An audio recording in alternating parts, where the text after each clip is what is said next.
New York, the Los Angeles of America.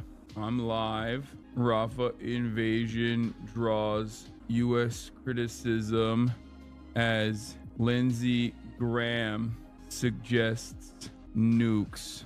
Drama. I'm being canceled for anti-white racism again by Redditors. Thoughts on Palestine being a member of the UN? It's great. Have you seen the Nick Mullen tweet? No, I haven't. What else? What else? Might IRL later or game. Get in now. Open ad update. The fuck? I don't give a shit about that. Should I go to the Trump trial, dude? I feel like it's outside. It happens like while I made your chicken yesterday and oh my god, it came out so good. Congratulations, chatter.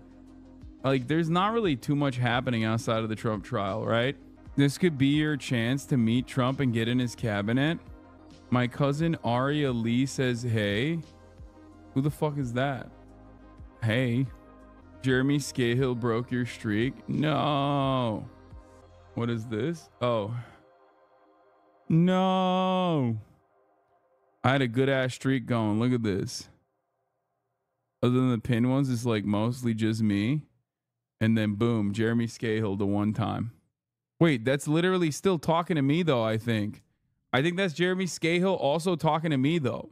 Anyway, here it is, ladies and gentlemen. New York, the Los Angeles of America. I'm live. Rafa invasion draws U.S. criticism as Lindsey Graham suggests nukes. Drama. I'm being canceled for anti-white racism again by Redditors. My IRA later or game. Get in now.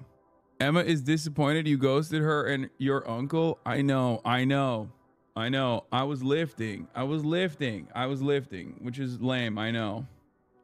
But I have to get fucking swole, dude. She's insulted. She's a corn star, Brody. What? I'm sorry. All right. I'm live. I'm alive. Come to Williamsburg. I was in Queens earlier. I had a dream that the City of Sultan was an actual song that played on the radio, and I was trying and failing to put my friends on. New info dropping right now. Eyes open. Lock in Asana's time. I would have removed the Reddit stuff, Big Chief. Don't let that stuff shift your content. Thanks, man. No, I will not be doing meet and greets in Williamsburg, Brooklyn, the industrial heartland of America. In the heartland of America, downtown Brooklyn, New York, steps from the industrially ravaged Gowanus Canal, the heartland of America. Kendrick drop, check my logs. Don't lie to me like that. Don't want to kill the vibes, but have you seen what Operation Olive Branch is saying about you on TikTok? Bro, you're fucking insane, okay? If you think that we will cover that. Especially because, like, it will cause people to go and, like, yell at a bunch of, like, Zoomers whose attention span is already incredibly fucking short. And then all they will spend their time and effort on will literally be yelling at me for not sufficiently demonstrating pro-Palestinian support. Okay? And then they'll focus on that kind of shit. They mean well. They're Zoomers. Are you meeting up with Stavi while you're in New York? Bro, I already linked up with Stavi when he was here. What's on your forehead? A zit patch. You guys made fun of me for having a zit, so I wore a zit patch. And now you guys are making fun of me for the zit patch. There's no way to win here, okay? Hassan, go to Union Square and do a giveaway. This is an original idea. Anyway, better than a Nelly Band-Aid? Is this a zip patch or are you bringing back the Nelly Band-Aid? Okay, everybody needs to fucking calm down, okay? I see a lot of you have watched the last episode of the Fear End podcast. Coming in hot. Too afraid to hit the streets of Naperville, not surprising. Yeah, I got fucking shooters out there. Son. That's why I can't be out here.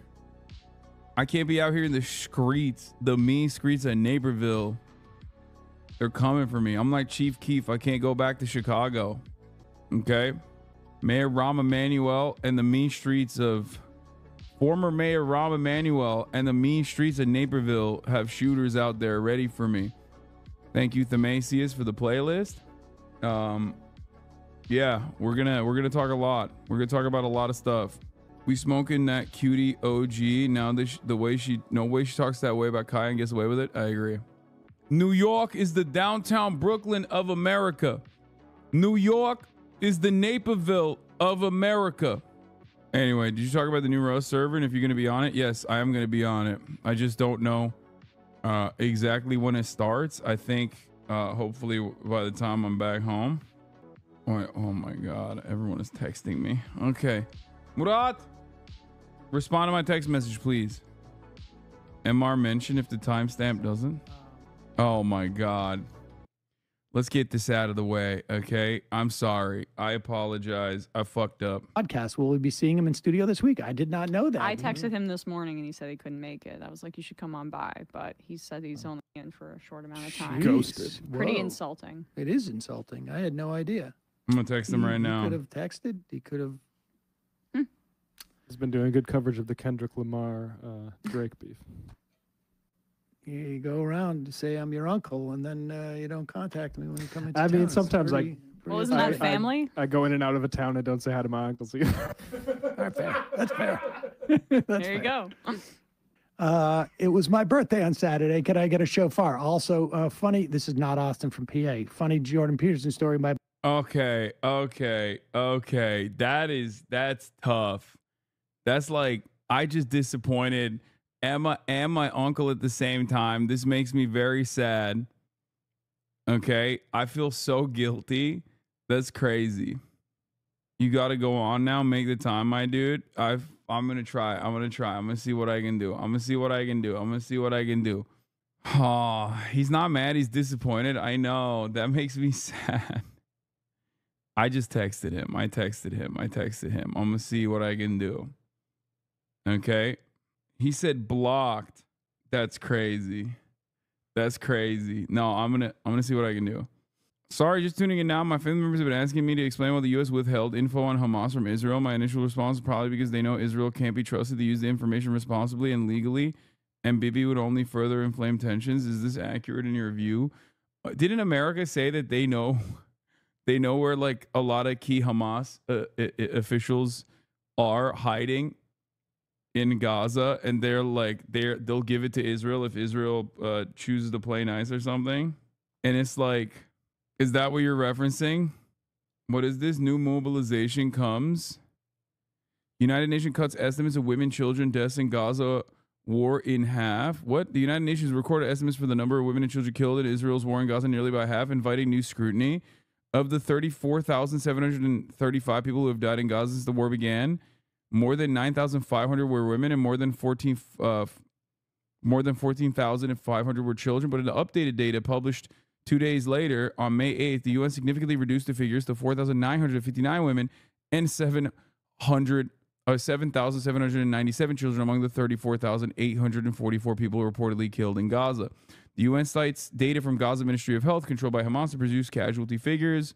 UN spokesman pointed to the April 30th update on the breakdown of the 24,686 fatalities for whom the ministry has complete details. For whom the details have been documented, including, guys, you don't understand. The situation is actually so much better. Okay? The situation is actually so much better. Hey, guys, we've only killed 8,000 children that we have complete details on, by the way. This post is false. The UN reported the number specifically identified so far is less than the entire number reported, which makes sense. In a just world, this deliberate spreading of misinformation at such a critical moment would be considered career ending. I love the idea that it's like, hey guys, let's do a victory lap. Israel has only killed 8,000. Like, what the fuck? Sorry, 7,797 children. Oh, that's okay then. My bad, bro. What are we doing?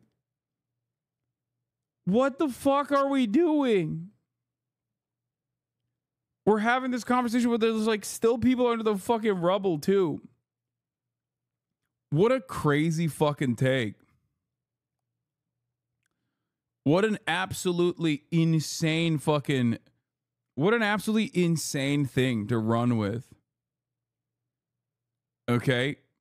And Anyway, we'll get to that in a second. I'm home for the weekend and my Zionist family members are so dense. I don't even want to do is really bringing the vibes down. It's not even that. It's on. How is this on USA Today? This is a straight up lie. The report says the women were unidentified, not that they weren't murdered. Yeah, that they managed to identify. So not counting the 11K that are still under the rebel. No, there's probably more than 11K under the rebel from what I understand. So that just simply means that they can't identify them and they can't find them. And they've been reported as dead. We'll talk about it in a second. We'll get to it in a second. Are you going to take this genocide denial or are you committing...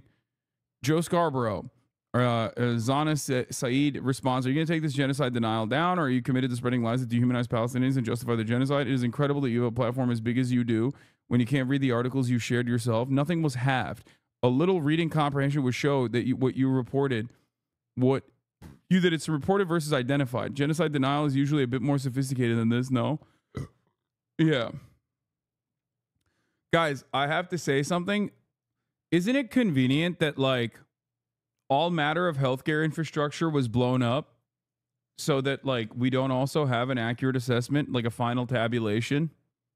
Isn't that so convenient? It's like, shit, man.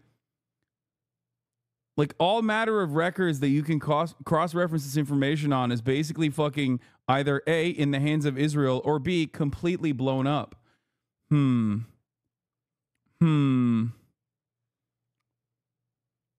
It's just like, yeah, don't you hate when that happens? Don't you hate when that happens when the world is saying you're doing an ethnic cleansing campaign and like you just end up accidentally blowing up pretty much the entire infrastructure that any third party could cross-reference and actually offer adequate direct reporting on. So then like people can't really see if you've killed 8,000 babies or not babies, but 8,000 children versus 15,000 children, as though 8,000 children was like a permissible number. Shit, man. Happens all the time. I guess, you know, what a wild state of affairs. Anyway. It says that the report on a death is incomplete if the full name is not documented. That means they don't count it, even though they have a murdered Palestinian man, woman, child lying in front of them just because they don't know the name. How the fuck does that make any sense? I will once again repeat that most of these official organs and the way that they report shit is obviously going to try to massage the truth or lie by omission because they are personally invested in defending the actions of a genocidal apartheid regime. I swear to God, so many news outlets need to get their Alex Jones level lawsuits over the genocide coverage, except they won't, because Alex Jones was slandering American victims of a mass shooting.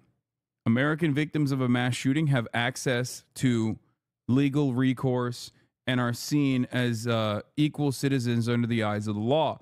Palestinian victims of ethnic cleansing are not seen as equal citizens or even fucking human beings. Because if they were seen as human beings from the jump, none of this shit that we're having a conversation around would even be happening. We would not be having half the conversation that we're having currently if they were already seen as full human beings. Anyway, blast off meme material. You already missed it. You already skipped your shot. Where the dog at? She's in Los Angeles. Don't remind me. Anyway, we'll get to that. But obviously, like I said, it's always darkest before the dawn, right? And these are going to be very dark moments, partially as a consequence of Israel seeing the pressure. I'll give you something that is analogous to, like, let's say there's a content creator, okay, who's very toxic. Let's say that content creator gets into a little bit of trouble because of his endless toxicity. What's a really good thing to do in that situation? Find any and every opening that you can exploit to change the conversation away from how toxic and a monstrous piece of shit you are to like, I don't know, let's say someone said the word cracker. That will drive the discourse for the next 3-4 days, and not the fact that this specific content creator personally was invoking randomly partners and girlfriends of other people who weren't even originally invested in the beef whatsoever. It's basically releasing a pressure valve. Okay? It's releasing a pressure valve. That's what Israel is doing as well. Now, I feel like this analogy works perfectly because said content creator may have even referred to himself as Israel. Okay? Make a video about how you've been canceled for the 100th time. It's the new trend. I know. That's why I said canceled in air quotes, because it's a joke. Do you understand? Or mocking a person's OD dad. Oh, yeah. Or that. Isn't that crazy how none of that shit ever gets the same level of attention or play on Reddit or LSF or any number of different, like on the Asmongold subreddit, when in fact someone calling Ludwig a cracker gets like 10x the amount of play? Not even calling him a cracker specifically, but saying it's cracker behavior. We'll of course talk about that in a little bit, but the reason, let me bring it back. Let me bring it back to Israel, right?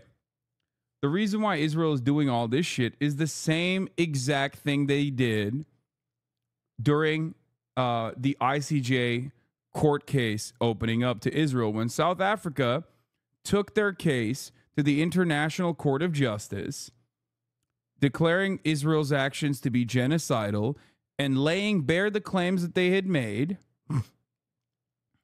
Laying bare the claims that they had made. What did Israel do in retaliation?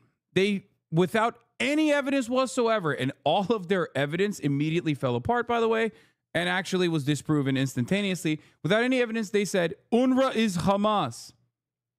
What happened after that?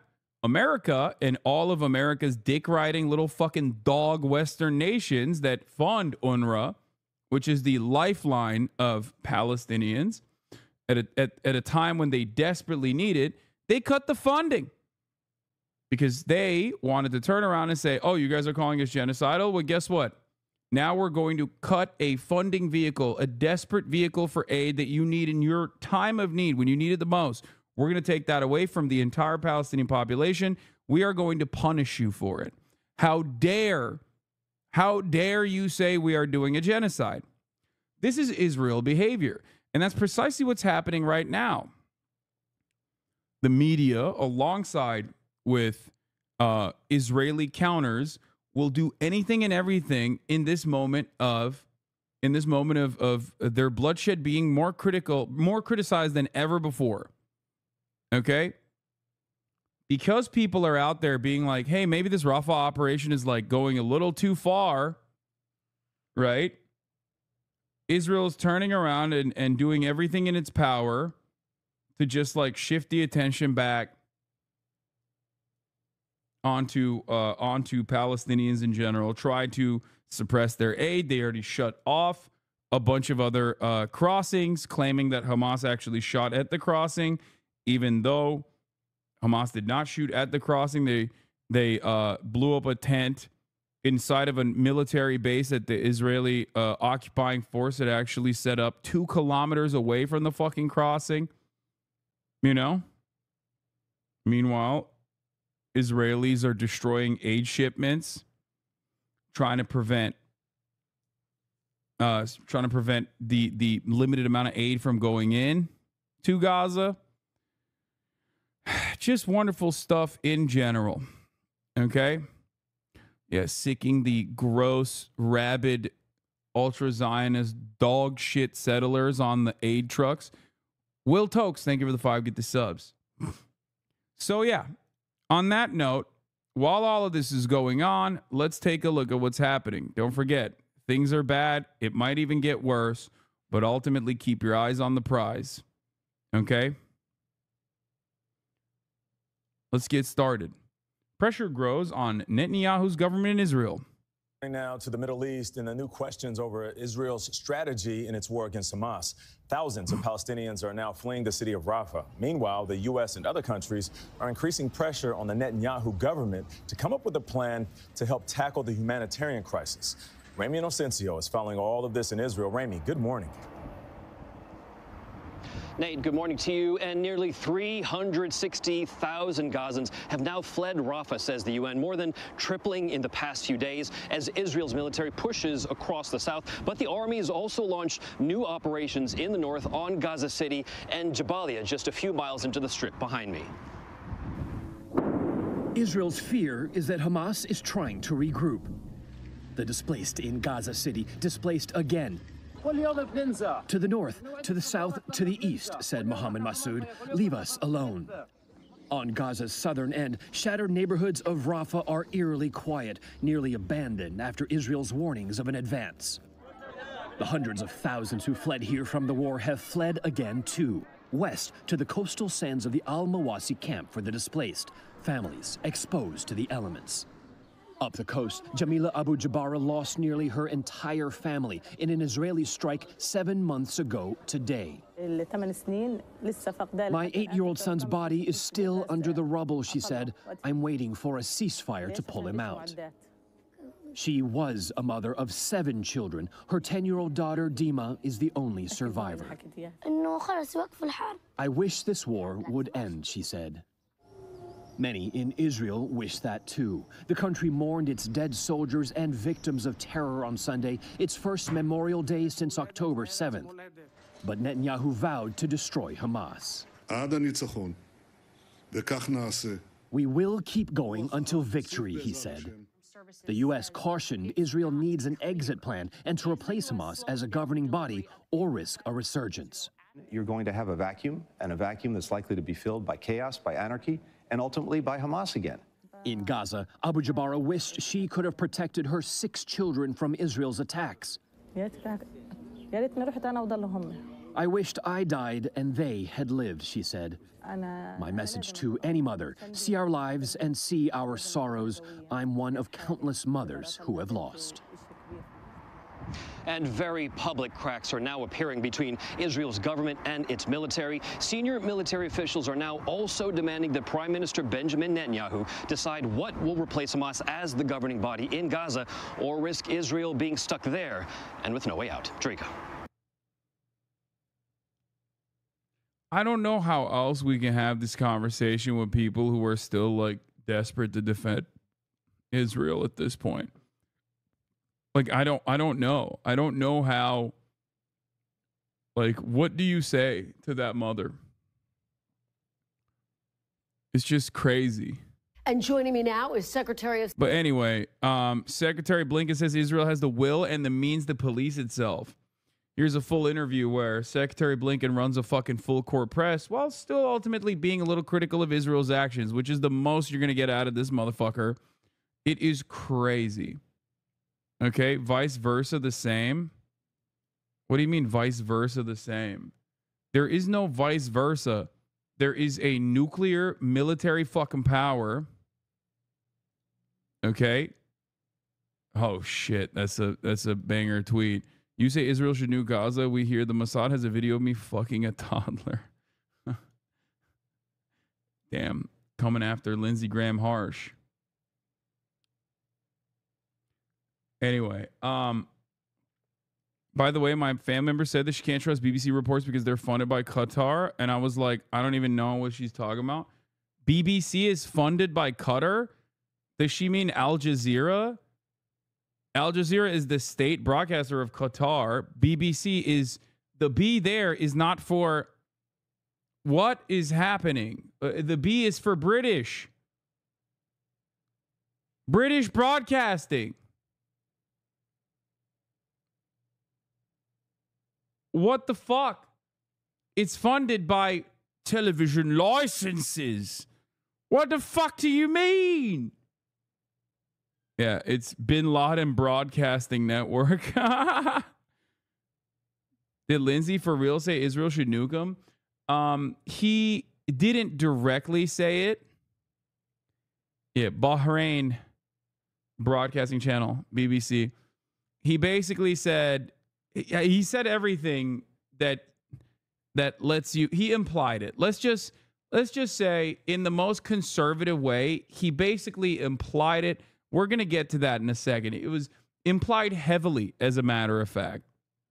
Do you think that people who ride or die for Israel are compensated because secretly they're anti-Semitic, or like evangelicals want them to live so they can eventually die for the second coming? I think people who ride for Israel have a variety of different reasons for why they ride for it. You know what I mean? There's a variety of different reasons. A lot of it is just like conditioning, programming, lack of care, Islamophobia, might as right politics. A lot of it is just like fear. No matter how hysterical, it's still very real fear for the people who do. Then there's also obviously the anti-Semitic evangelical Christians who. Have you been watching Kai play Elden Ring? No, man. I've been living my life. I'm sorry. I mean, it's great. I'm happy that he's like putting on a show, putting on a fucking clinic. But like, that's crazy. Anyway, let's watch this fucking asshole now. State Antony Blinken. Secretary Blinken, welcome back to Meet the Press. Morning, Kristen. Thank you so much for being here. I want to start with that State Department report that did not draw a definitive conclusion about Israel, whether it's violated international law. Amnesty International says of the report, this is the, quote, international version of sending thoughts and prayers. Democratic Senator Chris Van Hollen says it ducks the ultimate questions that the report was designed to determine. Mr. Secretary, is the U.S. trying to avoid holding Israel accountable for its actions? No. Yes. We don't have double standards. We treat Israel, one of our closest allies and partners, just as we would treat any other country, including in assessing something like international humanitarian law and its compliance with that law. I would invite people to read the report. They can see for themselves everything that we've laid out in the report. The report also makes clear that this is an incredibly complex military environment. You have an enemy that intentionally embeds itself with civilians, hiding under and within schools, mosques, apartment buildings, firing at the Israeli forces from those places. It's very, very difficult in the heat of war to make a definitive assessment about any individual incident. But what the report concludes is that based on the totality of the harm that's been done to children, to women, to men who are caught in this crossfire Hamas is making, it's reasonable to conclude that there are instances where Israel has acted in ways that are not consistent with international humanitarian law. At the same time, Kristen, we continue to look at, investigate each of these incidents, but critically, so does Israel. There are hundreds, as we understand it, of open inquiries into particular incidents that have taken place since October 7th. There are criminal investigations that are going forward. Israel, unlike many other countries, has both the means and the will to try to police itself. So we need to let those play out. But our own process that has been underway for many months to look at individual incidents, that will continue as well. And when we can reach definitive conclusions, we will. But it's very difficult to do that in the midst of a war. And I hear you saying how complex the situation is on the ground. But here we are in the 7th month of this war, Mr. Secretary. How is it possible that the State Department, with all of its resources, was not able to reach a definitive conclusion on this critical question of whether Israel has violated international law? Again, precisely because we continue to be in the midst of that war. And making these assessments in real time, when we don't have people on the ground, when we also have to make sure that we're getting information from all concerned, that takes time, and we want to make sure that we can reach definitive conclusions. But as the report makes clear, given the totality of the damage that's been done to civilians, to children, to women, to men, given that, given the fact that Israel clearly has procedures, rules, regulations, laws that go into the targeting decisions they make, the way they conduct themselves, but the results that we've seen in terms of the horrible loss of life of innocent civilians, it's reasonable to assess, as we say in the report, that there are instances where they've acted inconsistent with their obligations under international humanitarian law. Those investigations continue, both by us and by Israel. Let's zoom out a little bit and talk about U.S. policy. The U.S. has urged Israel not to invade Rafah, yet troops are already on the ground. And this weekend, we learned that over 300,000 people are being evacuated. President Biden threatened to withhold certain weapons if Netanyahu goes into Rafah in a full-scale invasion, while at the same time sending in other weapons. Big picture, why should Israel believe that the U.S. is willing to back up its threats? Well, first, let's step back for 1 minute. No one has done more to defend Israel when it mattered than President Biden. He was there in the days after October 7th, the first president to go to Israel in the midst of a conflict. When Iran mounted an unprecedented attack on Israel some weeks ago, 300 projectiles, including ballistic missiles, launched at Israel, the United States, for the first time ever, participated in its active defense, and President Biden brought together a coalition of countries that helped defend Israel. So no one has done more than Joe Biden. At the same time, what we've seen over the last few months is a deep concern on our part about the possibility of a major military operation in Rafah. Given the damage it would do to civilians, there are more than 1.4 million Gazans in Rafah, most of whom have moved from other parts of Gaza. Absent a credible plan to get them out of harm's way and to support them, President... I like when he says no one's done more than Biden to defend Israel, because it really just reaffirms my lack of interest in ever voting for Biden or the Democratic Party. It's just like, yeah, I know. Thanks, man. Thanks for repeating that line over and over again. It's like no one, and I mean no one, has done more to defend the Israeli genocide of the Palestinian population than the United States of America, baby. Let's go. Just fucking going on news to just flex on the haters, being like, listen, bro, we love this shit. We ride and we fucking die. Okay?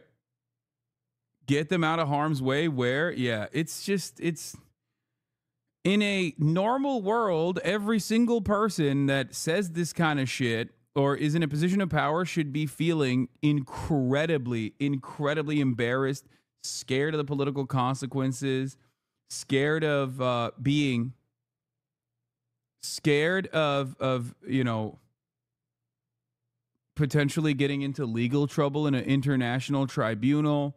But we do not live in a normal world. We live in the worst world. We live in shit world over here. It sucks. Upwards of 20 American doctors, by the way, as we're having this conversation, are trapped at the European hospital in Gaza, facing extreme dehydration. At least one is on an IV drip. This is a developing situation. The State Department tells me it is working around the clock and coordinating with Israel and Egypt to evacuate the doctors. Yet a UN vehicle heading to the European hospital was fired on by the IDF today, killing its fucking driver. The Israeli army, IDF, opened fire on the UN vehicle. The driver of the official vehicle with the UN logo and flag was killed, and a UN employee was injured in the attack. But of course, guys, remember, they learned their lesson since the World Central Kitchen, right? They learned their lesson. Just kidding. We didn't teach them a lesson. So, of course, the lesson that they learned was, go ahead. Go ahead, big dog. Keep popping off on fucking UN officials and aid workers. They've killed so many. Why would they stop? That's why him saying Israel has the means to police itself means absolutely nothing. Because just because a country has the means to police itself doesn't mean they have the interest in doing so. And especially when the big dog in the room, the daddy in the room, the United States of America, is not telling Israel, like, cut this shit out. We're gonna actually stop funding your shit. Okay? Why would they? They're learning all of the correct lessons that we're teaching Israel, that they can get away with doing everything they want to get away with. What's to stop us from just flying some damn Blackhawks in there and getting them out? Is the IDF going to fire on U.S. Army helicopters? First of all, the question should be, why the fuck are they in a state of disarray, in a state of dehydration? It's a hospital in an area that was previously declared a safe zone. Okay? Where the fuck's that? What's that about? And also, if you think that Israel wouldn't shoot at American soldiers, you're out of your dang mind. They're going to fucking send in a goddamn Black Hawk, and then the Black Hawk is going to drop. Even without the Israeli soldiers shooting at it, it's just going to fucking explode the moment it goes over Israeli airspace, because that's just what Black Hawks do. I'm not even joking. Yeah, they should send in a fucking Osprey next, too, after the Black Hawk. I am not at USS Liberty to discuss. Yeah, that's why you send two, dummy. Yeah, so both blow up. 50 years later, the NSA keeps details of Israel's USS Liberty attack a secret. New Snowden documents provide precious new details about an incident that remains shrouded and controversial. On June 8th, 1967, an Israeli torpedo tore through the side of an unarmed American naval vessel, USS Liberty, approximately a dozen miles off the Sinai coast. The ship, whose crew was a command of the National Security Agency, was intercepting communications at the height of the Six-Day War when it came under direct Israeli aerial and naval assault. Reverberations from the torpedo blast sent crewman Ernie Gallo flying across the radio research room where he was stationed. Gallo, a communication technician aboard the Liberty, found himself and his fellow shipmates in the midst of an attack that would leave 34 Americans dead and 171 wounded. This week marks the 50th. This was in 2017. 2017 was the 50th anniversary of the assault on USS Liberty. And though it was among the worst attacks in the history against a non-combatant U.S. naval vessel, the tragedy remains shrouded in secrecy. The question of if and when Israeli forces became aware they were killing Americans has proved a point of particular contention in the on-again, off-again public debate that has simmered over the last half a century. So it kind of doesn't fucking matter. I said Vissel. Shut up. I hope you guys, maybe develop a different understanding now that you know that, at least. When you ask the question, like, oh, would Israel just, like, what is Israel going to do? Shoot at, like, American troops? The answer is yes. It's been clear for some time that we couldn't and would not support a major military operation in Rafah. Now, at the same time, we share Israel's objective of making sure that Hamas cannot govern Gaza anymore, that it be demilitarized, that Israel get its leaders. We continue to support that. But there's a better way of achieving that than going headlong into Rafah. That's what we're talking about with Israel now. We have a better way of doing it. We're engaged in conversations with them about that. But the president, answering a question, was very clear about where we are on Rafah itself and what we would do or not do in the event that they go with a major military. Even if these dumb fucks are insanely Zionists, do they not know how to do politics? Like, they will probably end up losing the election because Gen Z voters not showing up to vote for Brandon because of this issue. So why not at least posture like they care about Palestinians? They posture about everything else. Why not this? They literally, there needs to be communication discipline on any and every mention of Israel. And you cannot, like, you literally just cannot mention the Palestinian plight. This is a new phenomena in comparison to the past 20, 30 years. I would say where even like organs of the American government are even mentioning Palestinian victims of Israel's violence. So what you're seeing is actually a sea change, but it should be a clear indication of how bad things are. You know what I mean? Like, in the last 20, 30 years, we wouldn't even mention Palestinians that are being killed. In many of the communications after October 7, you still, from like all matter of PR, something as marginal or rather insignificant as like a college campus doing PR. Chapo talked to a former spokesperson for one of the colleges that quit their job after October 7. And like, part of the reason why they quit was because they thought it was unconscionable that, like, when attacks were happening against like students, pro-Palestinian students on campus, that the school would just be like, yeah, don't even bring it up. Don't even cover it. So that's usually the modus operandi. No mention of the Palestinians or the Palestine as a state, Gaza as a place. Like, usually it's not even a thing that you mention. So the fact that Blinken is even mentioning it is obviously gross because like it's just so marginal the way he mentions it, but it's actually surprising in the grand scheme of things. Separation. I hear you saying you haven't seen a credible plan yet for how Israel would go into Rafah and mitigate civilian casualties. Is it fair to say that President Biden and Prime Minister Netanyahu are not seeing eye to eye right now? There are two things.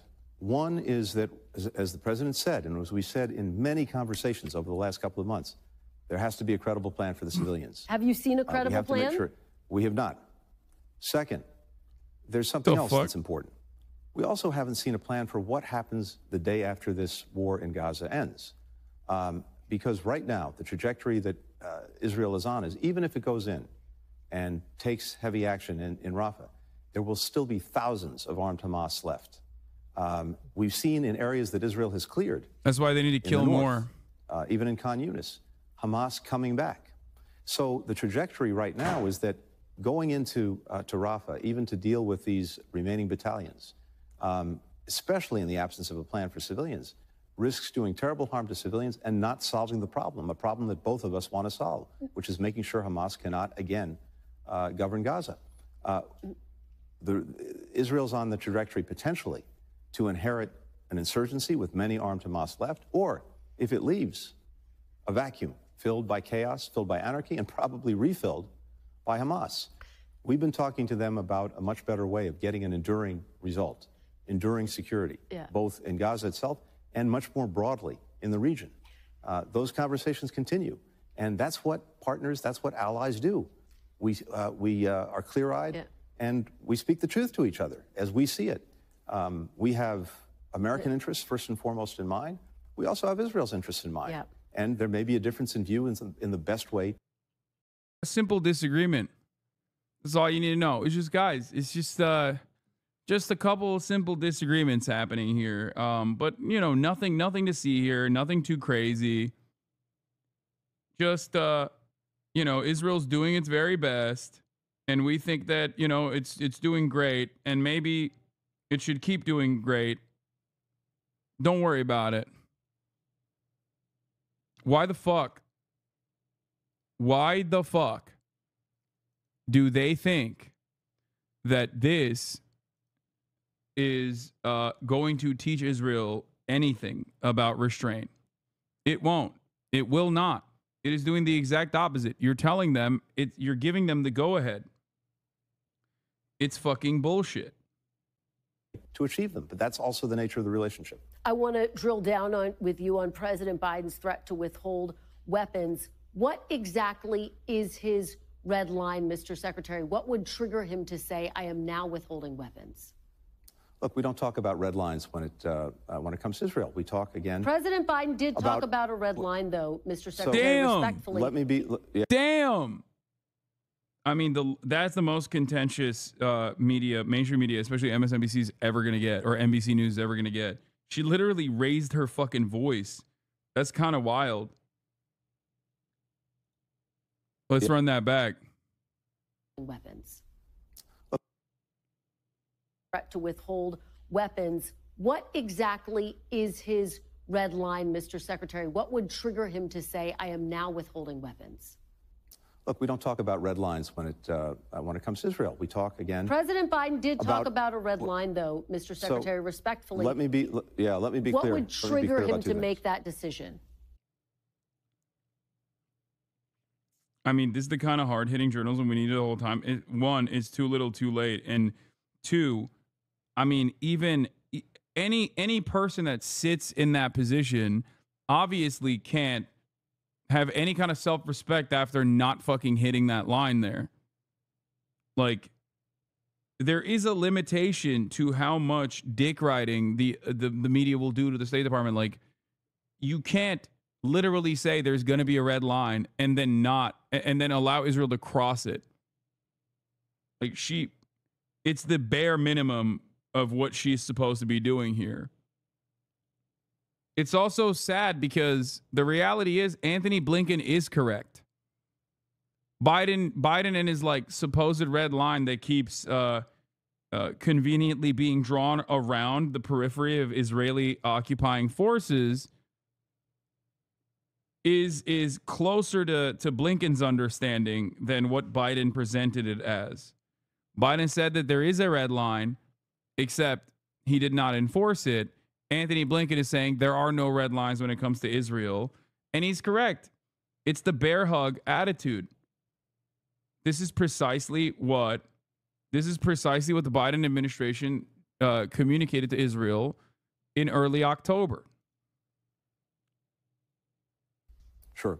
So, first, we have been holding back, and we're in active conversations with Israel about the provision of heavy or high payload weapons, large bombs, because of the concern that we have about the effect these weapons can have when they're used in a dense urban environment, like Rafah. We're discussing that with Israel right now. Second, what the president said is that if Israel goes in with a major military operation in Rafah, in that case, there are certain systems that we will not provide to Israel that would aid that effort, because it's something that we do not want to be part of, given the damage that it would do to civilians. And again, not to achieve a durable, lasting, effective result for Israel and for its security. That's what the president said. We've said that in conversations with our Israeli partners. It's unfortunate that that leaked out, but the president responded forthrightly to a question when he was asked about it. Yeah, I mean, that's true. He's literally being honest there. It's unfortunate that it fucking leaked out. It really sucks. It really sucks that it leaked out. We did not want that to be leaked out at all, so that I wouldn't have to fucking have this conversation, even though those conversations are leaked as a mechanism for PR. The reason why the Brandon administration leaks certain things like that is because they want to toe this line where they're saying that, like, they're exercising restraint and also simultaneously giving Israel the go ahead. They want to have it both ways. Except you can't keep doing that over and over again. Also, as far as the leak goes, wasn't it specifically Biden being asked the question? And the other side, as far as the weapons transfers being paused, that was leaked by Israel. It wasn't even leaked by American media. It was literally Israel that leaked that information a week prior, because they were mad that America dared to cut off access to certain weapons one fucking time. Oh, so fucked up. Wonderful stuff overall. Secretary, I want to ask you about the very latest on the deal to get the hostages released for a ceasefire. We know that the CIA director has since returned home. Did those talks fall apart because Prime Minister Netanyahu was threatening and is making moves to go into Rafah? Look, it's important, first of all, to remind ourselves that Hamas could have ended this on day one. Well, this never, of course, should have happened. Yeah, Israel could have ended this on day one, bitch. Fuck you. There was actually a ceasefire. Also, the idea that Hamas could have ended this on day one is fucking extra ridiculous, considering the fact that they did try and were met with, fuck you. What the hell are you talking about? They literally did try. They tried over and over again. They've set forward like 35 different ceasefire agreements since the first week. What are we talking about here, man? What the hell is this? Before October 7th, on October 6th, that Hamas destroyed in the most barbaric way possible, humanly imaginable. But every day after that, Hamas could have decided to give up the hostages, stop hiding behind civilians, put down its weapons, and all of this would have been over. It still has that possibility. The quickest way for this to end is for Hamas to give up the hostages. We will get a ceasefire that we can build on. and build to something more lasting and more durable. The different teams continue to talk. It remains our view that the fastest way to get to a ceasefire, the fastest way to get hostages home, is through an agreement, and we're determined every single day to pursue that and to try to get it to happen. I think you can question whether Hamas actually wants to get this. It would also be the best way to make sure that we can really surge humanitarian assistance and better protect civilians in Gaza. Hamas purports to be interested in that. Its actions certainly demonstrate the opposite. All right. Secretary. Bro, they have no power. They have no power in this process. They can't magically stop. They can't magically fucking stop Israeli rockets. Like, there's nothing they can do. The only thing they can do is try to get a ceasefire agreement that is a permanent ceasefire with hostage swaps. And they've literally time and time again mentioned how to get there. But it doesn't fucking matter. It literally does not matter. Meanwhile, again, while we're having this conversation, here's Ryan Grimm pushing the spokesperson for the State Department on the issue of 20 doctors being fucking stranded, 20 American doctors being stranded behind Israeli siege and facing dehydration. Here's the back and forth. That there are 2 medical I gotta pee missions again. of American citizens, doctors who are at the European hospital in Khan Yunis facing dehydration. At least one of them is on an IV drip now. Our understanding is that relatives have been in touch with the State Department, U.S. administration. Is there anything you can say about efforts to get them out? And was the UN vehicle that was on the way to the European hospital part of those efforts? So let me start with the second part. I'm not sure of the operational and logistical specifics of what was involved in those specific efforts or not, but I can say is that we're aware of these reports of U.S. citizens, doctors, and medical professionals currently unable to leave Gaza. As I said before, we don't control this border crossing, and this is a incredibly complex situation that has very serious implications for the safety and security of U.S. citizens, but we're continuing to work around the clock with the government of Israel, with the government of Egypt, to work on this issue, not just to address the very serious humanitarian assistance concerns that I just talked about, but as you so pointed out, and Matt have addressed before, Rafah is a conduit for the safe departure of foreign nationals, which is why we continue to want to see it get opened as swiftly as possible. And what does it say about conditions more generally in Rafah and in Khan Yunis if American doctors who only arrived there recently are already suffering from dehydration and malnutrition? So look, we have not. Bro, Fat Sagar really sucks ass. I mean, thank you for that. Thank you for that moment, like a brief moment of solace there. Fat Sagar.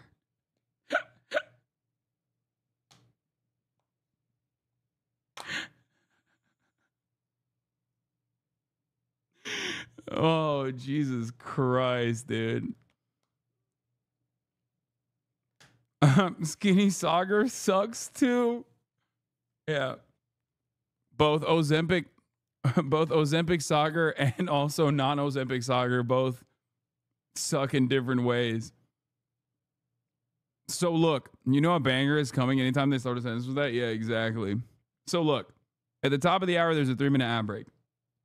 And obviously, you chatters have a right to defend yourselves, and you're going to be exercising that right at the top of the hour with a $5 a month subscription or a free one in the form of a Twitch Prime. Now, obviously, international assistance could come in the form of a gifted sub for you if you're lucky. But the 3-minute ad break is going to happen to you whether you have an issue with it or not. And that's the unfortunate reality. Okay? That's it. You're going to see a 3-minute ad break now. I'm serving it. I started feeding my dog her own eye burgers because you said you did, and it makes her so happy. Thanks, dude. Yeah, I don't know why dogs love eating their eye boogers, but Lemon Fairy, thank you for the 5 gifted subs in the form of international assistance. There you go. Allowing 5 people to no longer be hit by the top of the hour ad break. Let's continue. Not been unambiguous about the humanitarian situation in Gaza. It is a crisis. no amount of humanitarian aid at this moment is enough. We need to be doing everything we can to get more humanitarian aid, food, medicine, water, other appropriate supplies into Gaza. And that is why you have seen this administration champion really an all of the above approach when it comes to humanitarian aid. We have been engaging directly with partners in the region to ensure that every crossing possible that can allow for the access of trucks and other things is able to make its way into Gaza. You have seen us undertake airdrops. You've seen our partners in Jordan undertake airdrops, and we're continuing to press and hope that this maritime corridor is a conduit, and we believe that will be the case very soon as well. Oh, dude, why the need for airdrops, man? Why? A question, please. A question that demands an answer. You keep talking about these fucking airdrops, and it's like there's literally ground access. It's not like Gaza is a fucking island, dude. Fuck you mean airdrops? Who is cutting off access?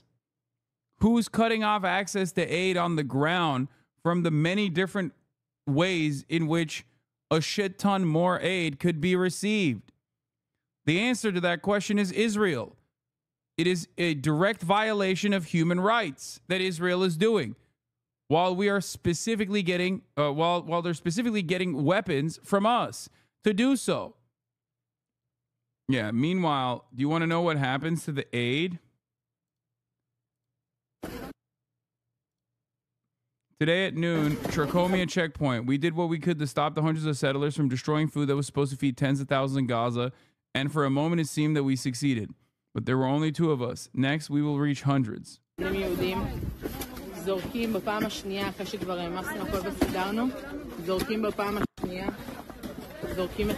Like, this person was trying to stop the fucking freaks in the back from destroying the food trucks, destroying the aid on the food trucks. But unfortunately, because there are only 2 people, okay, 2 very kind individuals, the other people back there are the vile scumbags that fucking are destroying the food, the aid on top of the fucking aid trucks, the food trucks that are already being blocked from going into Gaza anyway. How insane is this? עם מטריות אינסטנט שהיו אמורות להגיע לעזה. זה מה שהם עושים. אפשר לראות שהצבא פה, המשטרה כבר הלכה, הצבא לא עוצר אותם, לא מעניין אותם, נותנים להם לזרוק את הכל. אחרי שעמדנו, חטפנו מהם. Oh my God, these inbred fucking douchebags in the background, dude.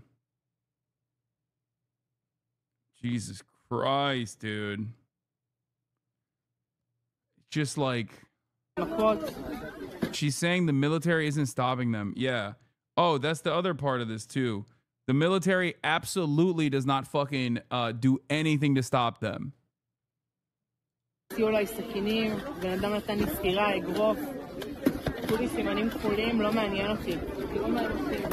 It's food. They're destroying food, chatters.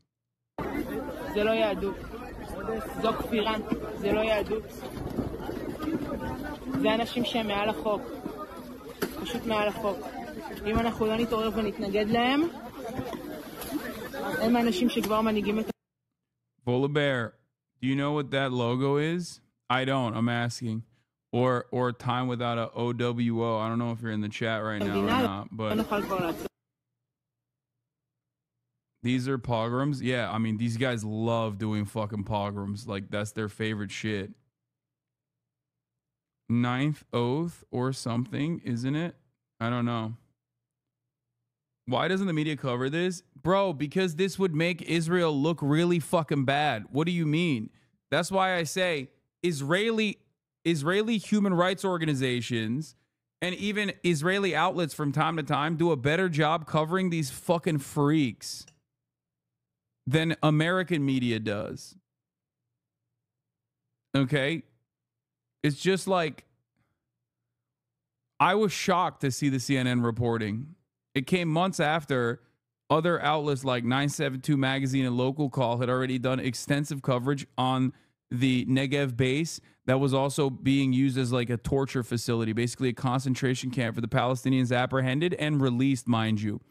Okay? For months we've known that Sde Tayman, okay, has been used as a concentration camp, as a holding facility for any and every fucking male Palestinian they apprehend, that they humiliate and make sit on their knees and shit. You know how they like strip them and then act like they're all Hamas? That's where they ship those dudes off to. They're all civilians for the most part. They ship them there and they ship them there and then they torture them there and then they release them, knowing full well that it doesn't even matter because the media doesn't give a shit. They're not going to cover it, except the CNN did actually cover it finally after months and months and months. But you know who covered it first? Israeli media. Israeli investigative reporters covered that shit way before CNN did.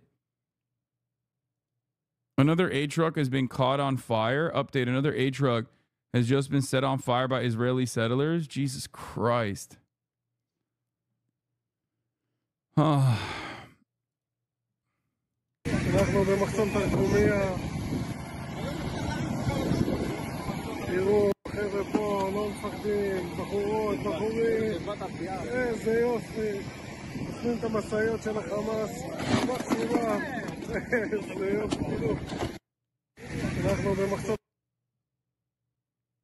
Meanwhile, on the other hand, on the offensive front, the IDF is literally fucking shooting. The IDF is literally shooting UN convoys and shit that are trying to get to the goddamn doctors, the American doctors that are fucking dehydrated in a hospital.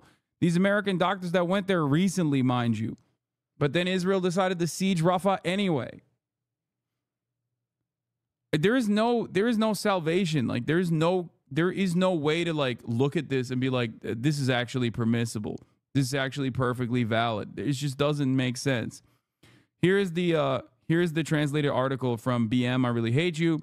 Two brave Israeli women tried to prevent the state-backed settler mob from destroying aid sent to Gaza this morning. Unfortunately, they were helpless in front of the hundreds of bloodthirsty maniacs, attaches their full account from today. A group of settlers from the Order 9 organization and their supporters received this information and came to block the crossing with their private vehicles.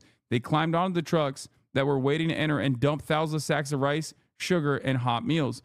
At the same time, there were very few security forces and police on the scene who did nothing to stop the destruction but stood aside, even when the social activists Neta Hammi Tabib and Sapir Slutzker Imran asked for their help and were threatened with knives.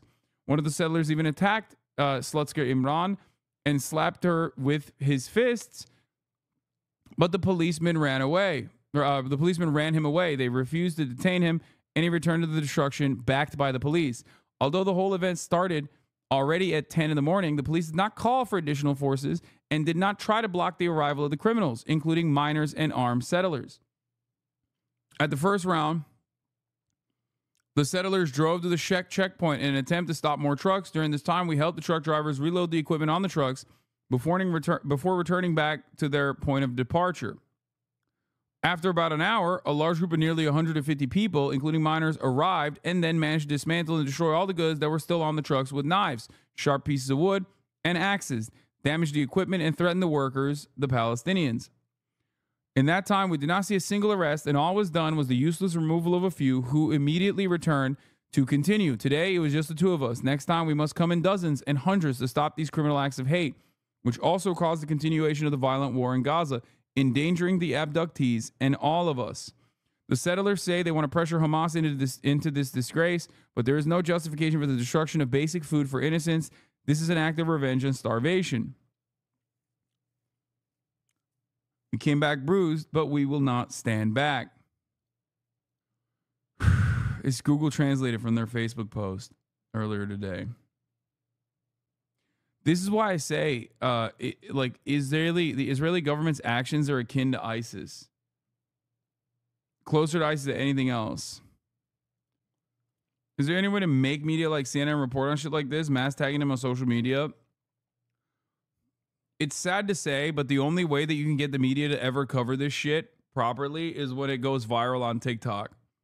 Like the Palestine, Ohio derailment. Because I mean, and even then, rarely do they ever actually cover it. The only other way that the media ever covers it unconditionally is if a white person is in the crosshairs, which is why the 20 American doctors play a very important role in this situation. Okay? Or if a reporter is killed by these psychos, fuck no. Shireen Abu Akleh was murdered by an Israeli sniper. It didn't do shit. The American media literally did not care. It was an American Palestinian journalist, a very famous journalist. They do not care. The Associated Press building was blown up by Israel in that same time frame. The American media did not care. The only reason why the attitude has changed is because there is a dramatic amount of coverage now outside of mainstream media. So the media has to respond to it because they do still have to maintain the at least like the aesthetics. They still have to maintain the aesthetics that they are like relatively impartial, or that they are doing their very best to offer coverage on all fronts. Because if they don't do that, every day that they don't do that, less people trust them. More and more people leave mainstream media. So that's why there's a little bit of a give and take. White House comments on the video. The White House National Security Advisor Jake Sullivan said that the Biden administration is examining what tools we have to respond to the blocking of aid trucks from Jordan passing through Israel on the way to Gaza by right-wing activists. It is shocking that there are people who attack and loot the trucks that come to Jordan, come from Jordan to Gaza. We are taking the Israelis at the highest level, talking to the Israelis at the highest level. This is completely unacceptable behavior. Yeah. A better statement in this circumstance would be to mention that this has been ongoing and that America is going to threaten further removal of aid to Israel and will no longer offer weapons transfers, which they shouldn't have already. Like, instead of this bullshit, like what tools we have, said that the Biden administration is examining what tools we have. Instead of doing this fucking classic, like, oh, well, we are beginning to investigate the investigations that might be coming down the line after Israel has done a self-examining and a reflection on the actions collectively that we will all think about thoroughly. Like that kind of bullshit. They have no leverage, Hassan. Yes, they do. What are you talking about? We are America. You know what leverage we have beyond endless political cover that we're fucking offering Israel? We could literally fucking do Iraq to Israel if we wanted to. Okay? Shut the fuck up. No, leverage my ass. I'm losing my mind a little bit here. Like, Israel is small bean, but so is America? Is that where we're at now? Oh, it was a joke? Jesus Christ. We could literally fucking invade Tel Aviv tomorrow. The fuck do you mean we have no leverage? It's, of course, unconscionable and completely beyond the scope of reason because we only do that to foreign adversaries. The start of this, that you don't believe what's happening in Gaza is genocide. What criterion are you using? We're using the internationally accepted term for genocide, which includes a focus on intent. And it's not just me standing here at this podium. In the context of this International Court of Justice case at The Hague, the United States actually made a presentation backed up by legal analysis, which I would invite you to read because it lays out all of those criteria. Francesca Albanese, the Special UN Rapporteur on Human Rights in Palestine, presented one in March. She presented it in Geneva. The three criterion she used, citing international law, 3 acts: Israel's intent to destroy national, ethnic, racial, or religious groups, serious bodily or mental harm to a group, inflicting on a group conditions of life calculated to bring physical destruction in whole or in part, within imposing measures intended to prevent birth within the group, process of erasure of the native Palestinians. So those 3 things are happening. How can you say genocide's not being committed? As I just told you, I think the best way for me to answer that question is actually to ask you to look at the laydown that we gave, which... Are you saying this isn't happening? I'm sorry, I thought you asked me how I can say it. I'm saying I'd like you to look at the United States' I just did. I'm asking you saying this isn't happening. Do you mind if I finish answering your question before you interrupt? Are you saying that she's a liar? The United States has laid down at the International Court of Justice in writing, in detail, its position on this issue, and I'd ask you to read it. Thank you. Are you saying that it doesn't line up for them with what she's saying? Thank you, Jen. I don't know what to say. They don't have a leg to stand on, man. They don't. Are people, NGOs, gathering information, evidence on people who advocate for genocide, destroy humanitarian convos so that one day justice will be done? I would like to help. I mean, there are people who are, you know, filming all this stuff, but there's just so much, dude. There is so much. And the reality is, as long as the American government,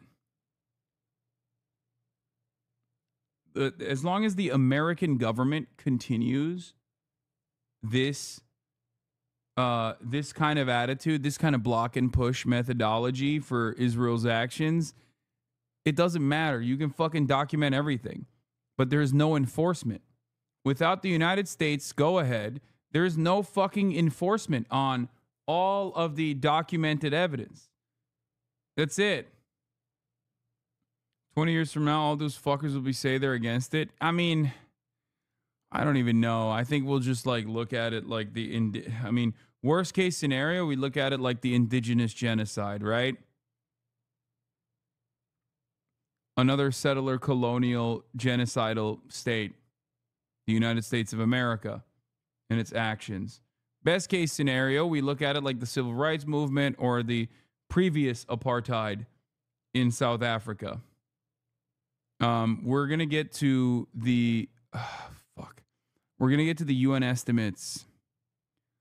But yeah, US and Israel are struggling over what the theory of victory is, the Deputy State Secretary says to Kyle Atwood. They talk about mostly the idea of some sort of sweeping victory on the battlefield, total victory. I don't think we believe that is likely or possible. U.S. officials increasingly openly saying that Israel's strategy isn't working. Blinken, even if Israel goes in and takes heavy action in Rafah, there will still be thousands of armed Hamas left in areas that Israel has cleared in the north, and even in Khan Yunis, Hamas is coming back. A Rafah operation would cause really significant civilian casualties, while Israel would also be able to kill some Hamas folks. Many Hamas folks would melt away because they're terrorists. Israel wants its fall of Baghdad moment in Gaza, but if America had then followed it with the expulsion of millions of Iraqis on foot into Jordan. Every liberal loves reinventing the Nakba like they just came up with it on their own. Yeah. Why hasn't there been more push by activists to take in Gazan refugees in the West? Would save thousands of lives. Israel presumably signed a treaty to guarantee they'd be allowed back if we evacuated them for a year. This would dramatically reduce Hamas's odds of victory. Thanks, man. That seems like a great idea. Except one, nobody fucking wants to have Muslim refugees. None of the Western world wants that shit. And two, what about all the people that are not going to be interested in leaving, because that's precisely what happened early on in the first iteration of the Nakba. And last but not least, Israel's going to let them return? Sure, dude. I love when the uninitiated, who are just completely oblivious, chirp and talk about this sort of thing, considering that the right of return is a major point of contention. It's like they're in the Gaza Strip for a fucking reason and not in their villages that their ancestors lived in for hundreds of years. And also in Jordan and southern Lebanon and Syria and many other places. And also in the Western world as well. How do you reconcile the fact that Kingdom of Israel was before all of that? The Kingdom of Israel? Man, I don't give a fuck. What the fuck kind of dumb shit is this? What kind of bedtime story are you telling people?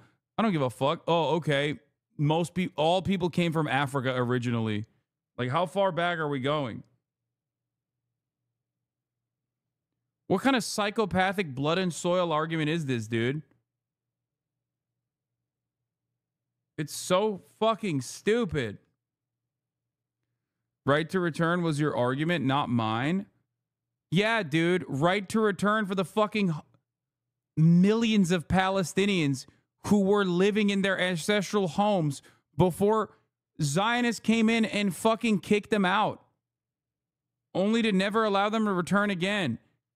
The reality is Native Americans would be closer to justifiably removing white American settlers from their fucking homes. And even that would be an act of cruel and unusual punishment.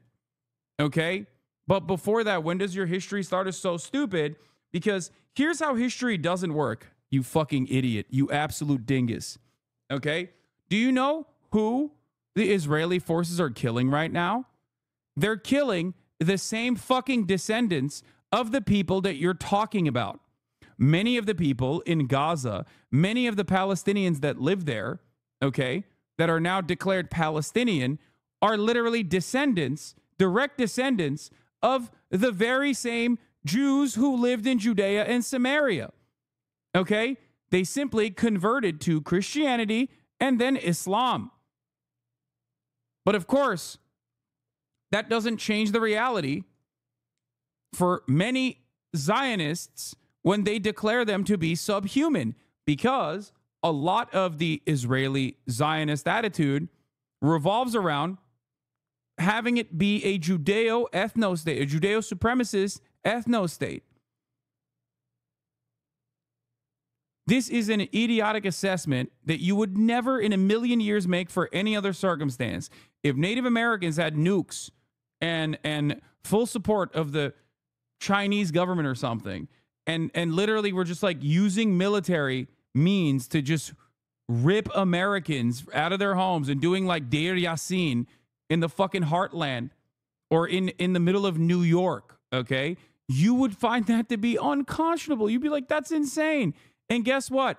They have a closer history and were directly genocided by the ancestors of the people that we're talking about. Meanwhile, the Palestinians that live there had nothing to do with the fucking Holocaust. As a matter of fact, tens of thousands of Palestinians died fighting against the Nazis. Before you talk about the Grand Mufti, a British colonial, a British colonial appointed position. I don't think that you know the history, or even if you learn the history, you will change your fucking mind. I'm sorry, I don't think you're open-minded. When you come in here with some unhinged shit like this, it just doesn't seem like you are legitimately invested in this. I'm being called a colonizer for asking who the indigenous people of a land are. I get what you're saying, it is intermingled, but describe to me what a Palestinian is. Describe to me what an American is. Americans, the United States of America, people that live in the boundaries of the United States of America. Palestinians are the people that historically lived in that boundary, okay? That carve-out existed, whether you like to admit it to yourself or not. That's why it was called the British Mandate Palestine. This is so funny. Lady, this is like smugly informing someone that their version of events is contradicted by Jack and the Giant Beanstalk. Yeah, this is so funny. She's saying that if I were an Egyptian descended from ancestors who enslaved Hebrews thousands of years ago, I would avoid discussing slavery or Jewish aspirations to enslave others. Like, what are we doing here, man? What the fuck are we doing? The irony also is that even if there was never historical record for Palestine or Palestinians, people still lived there. Okay? Why did you steal a smaller streamer's tweet? What tweet did I steal? Wait, hold on. Why'd you guys ban him? I want to know what the fuck that was about. Why did you steal a small streamer's tweet, bruh?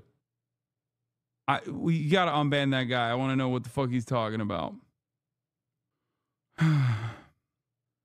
Bruh. I think they're talking about a Kendrick Lamar v. Drake tweet. Or which one? Whose supposed tweet did I fucking steal? That's funny. I would love this thought process because it would mean the Welsh and Scots would be allowed to force out all the Anglo-Saxons. That's what I'm talking about. What were they on, brother? You're unbanned, Vault 69. First statement in the fucking chat. Why did you steal a small streamer's tweet? كله هيبقى عبيد عند اليهود. Also, it's really interesting that he's saying this when he doesn't know that Jews have the power to part the Red Sea, by the way. Interesting. You should not be talking a big game like this unless you want me to come over and part your fucking pool, okay? You'd be speaking very differently, Bassem Youssef. Yeah, that's right. You're going to be speaking very differently when the frogs start flying, okay? When there's literally rainfall. When there's literally rainfall of frogs, okay? You're going to be speaking a very different tune. Yo, real though, that in that fucking scene in Prince of Egypt was fire. Yeah. Yeah, wait until the locusts come, huh? Or when all the firstborns, wait until all of your firstborns are dead. He posted a link. I can't link it. What is this? I'm your ghostwriter, son. Drake linking with his ghostwriters. Was this at 5:52 May 4th versus this guy who follows me. Bro, this guy posted it literally 6 minutes before I did. You think I saw his fucking post in 6 minutes? First of all, if you were in here on that day, you would know that it wasn't even my fucking take. It was another chatter who was making that joke before me that I stole from. I don't even remember who it was. Also, I made that joke probably before he did. I spent like 10 minutes trying to literally figure out how to post the video. It's all literally on the record. It took me more than 10 minutes to fucking figure out how to download the video. I did it all live. So suck my fucking dick. Dumb chatter. People had posted that clip a full day before you got to it. Literally everyone posted that clip. Yeah. Anyway. But thank you for coming in here and correcting the record, chatter. You did it. Fighting for justice. Hold on. Stop posting the fucking... No, it's not room service. I ordered Uber. Try to be like, you stole my tweet. Meanwhile, they stole the clip from a whole ass TV show. Not like they made the show. Yeah. I'm going to start watching your streams and tweet out what you're saying right before you tweet it so you can steal all my tweets. Yeah, I know. Oh, brother. Where the fuck were we? All right, let's continue. Bernie Sanders popping off. Now is the independent senator from Vermont, Bernie Sanders. Senator Sanders, welcome back to Meet the Press. Good to be with you. Well, going back to Israel is crazy law. The same thing people find absurd about Putin's historical justification for invading Ukraine. We have to go back to the year 400. They simultaneously turn around and use to say Israel is the holy land of the Jews going back 4,000 years. Yeah. Exactly. It's fucking ridiculous. Like, the idea that even if there was no Palestinian history, no Palestinian land, none whatsoever, the notion that you could just like go there and operate as a settler colonial operation and just like fucking purge the villages and then never allow them to return is unconscionable. It's so fucking ridiculous, dude. It's so goddamn ridiculous. No, that was your argument, law. What does right to return mean? Right to return for the Palestinians that were pushed away from their villages by psychopathic, rabid, rapist, Zionist terrorists. Okay? Genuine question, how is the United States anything like Judea and Samaria? Their history is so different. I don't understand why you compare their history as if they're apples to apples. I don't think you will understand what I am saying because you're too fucking hopped up on the Zionist programming that it is impossible for you to comprehend a world where it is not okay to destroy the indigenous population of a land or in any case whatsoever. Like, that's why I gave you the example of Native Americans.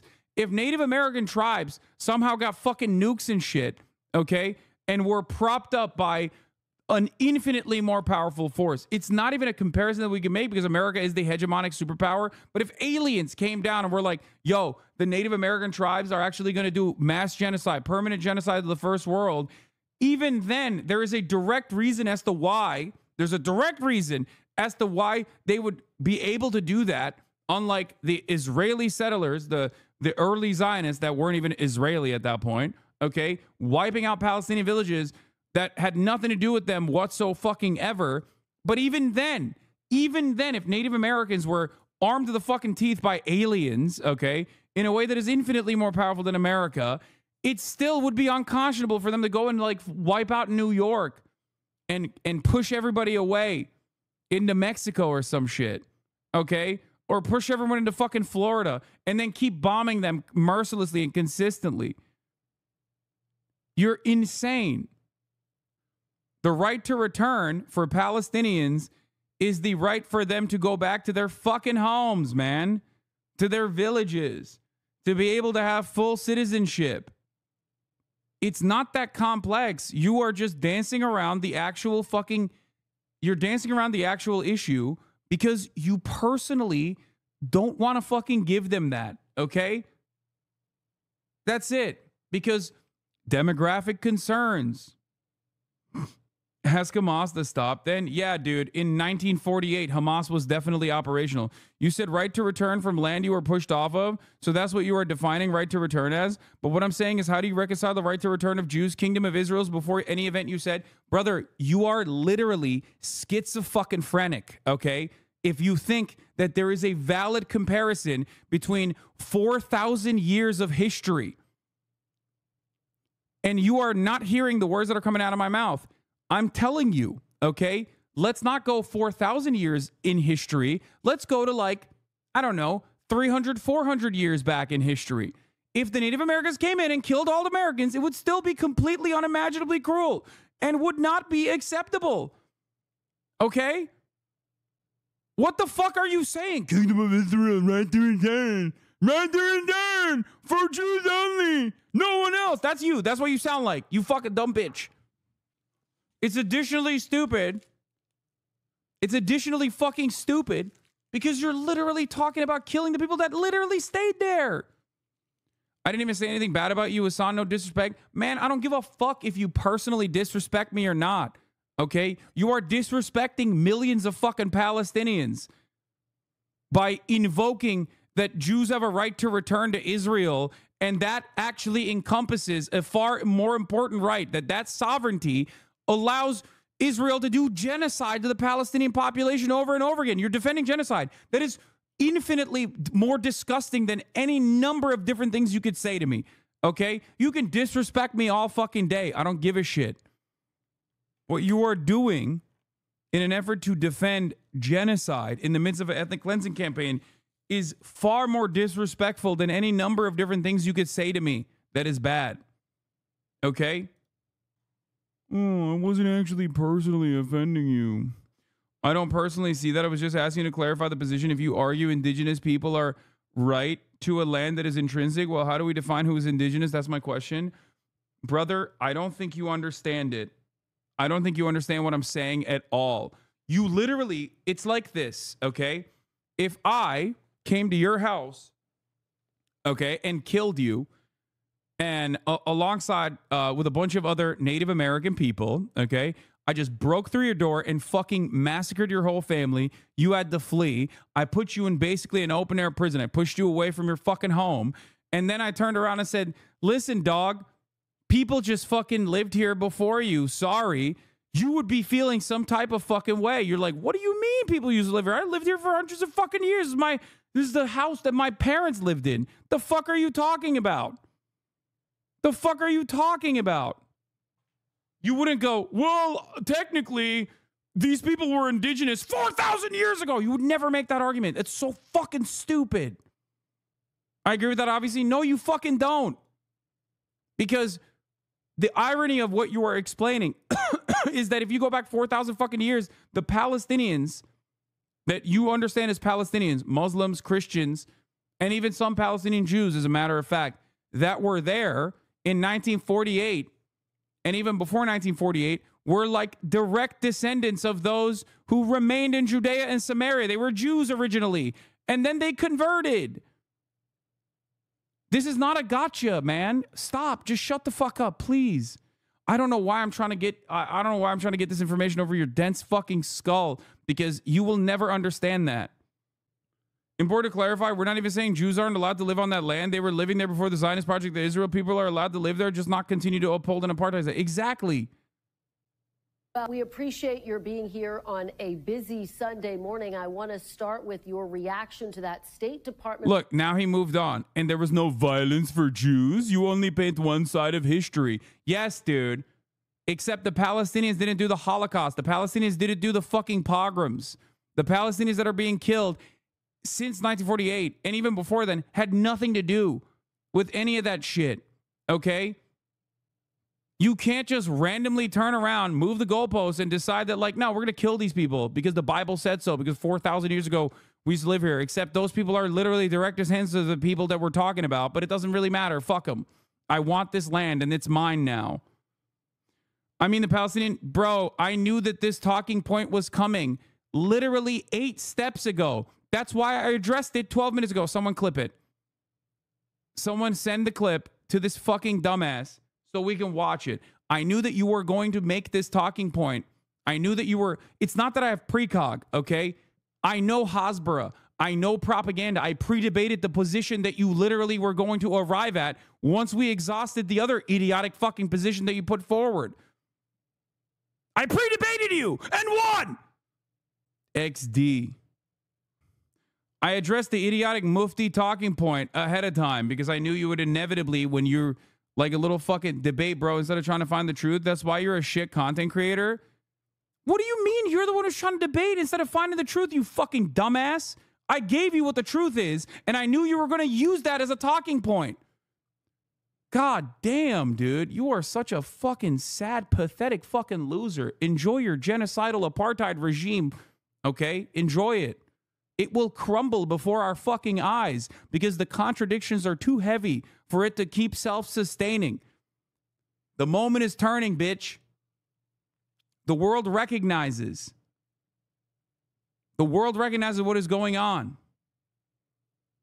Inshallah, the Zionist apparatus, the apartheid regime will dissolve in front of our eyes in my fucking lifetime. Okay, here's the Mufti clip, by the way. Before you talk about the Grand Mufti, a British colonial, a British colonial appointed position. I don't think that you know the history, or even if you learn the history, you will change your fucking mind. I'm sorry, I don't think you're open-minded. When you come in here with some unhinged shit like this, it just doesn't seem like you are legitimately invested in this.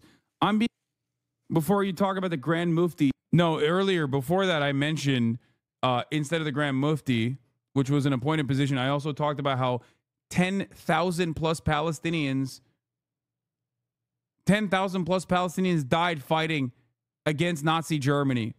Okay? That was literally, when was that? Is there a time anywhere? That was 1:55. Minute 1:55. Yeah, that was like 30 minutes before you decided to deploy that talking point, you dumb fuck. That's how fucking stupid you are. Okay? That's how fucking dumb you are. If you opened your goddamn ears, you would recognize that I already know all the fucking dumbass talking points you could possibly put forward. Jesus Christ, I have to fucking deal with this shit on a daily basis. Oh my God. You really follow the devil's advocate formula to a start. First, start by asking a stupid question to get a reaction, then debate the answers to the question, then move on to another question, then say, lol, I was just asking questions. Exactly. Report and what you just heard from the Secretary of State who defended the report, the fact that there was no definitive conclusion drawn. He also said he has not seen a definitive plan from Israel to go into Rafah without mitigating civilian casualties. What was your takeaway, Senator? Well, Chris and I have a lot of respect for Tony Blinken. He has an impossibly difficult job. But Boo, Bernie. The reality is I think any objective observer knows Israel has broken international law. It has broken American law. And in my view, Israel should not be receiving another nickel in U.S. military aid. Look, the facts are quite clear. Hamas is a terrible, disgusting terrorist organization that began this war.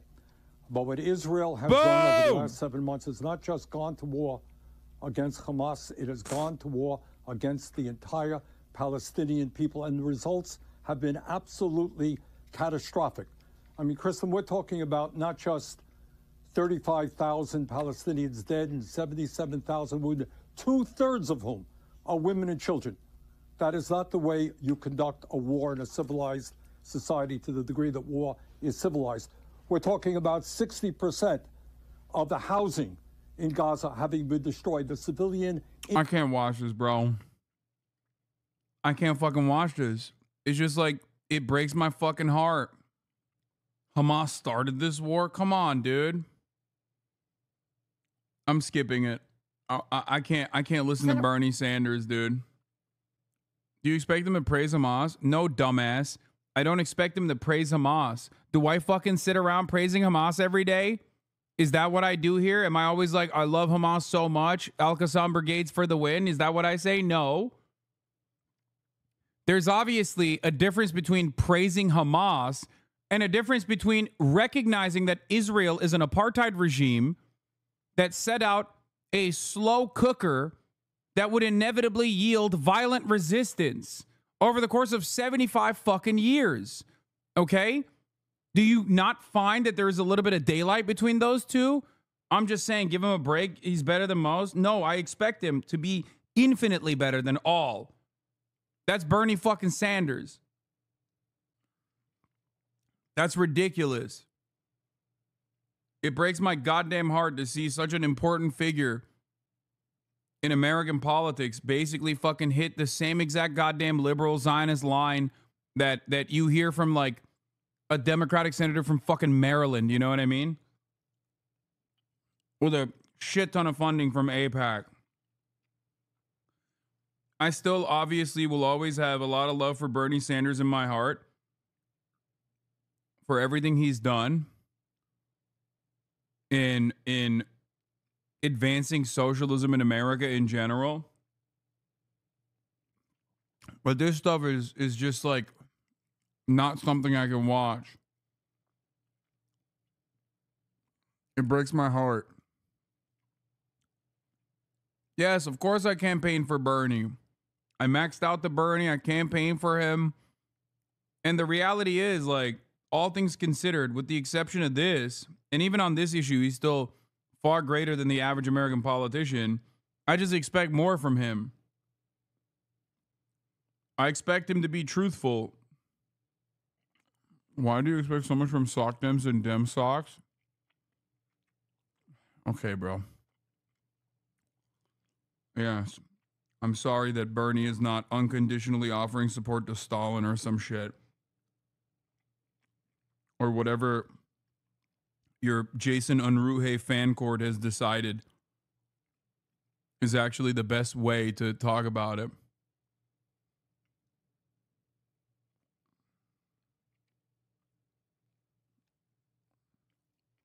Republicans are criticizing President Biden for pausing the delivery of high payload bombs to Israel. At a Wednesday hearing on the Defense Department budget, South Carolina Senator Lindsey Graham grilled Pentagon leaders. If we stop weapons necessary to destroy... Is it possible he's talking from a framing that will appear to more people? No, that's just cope, man.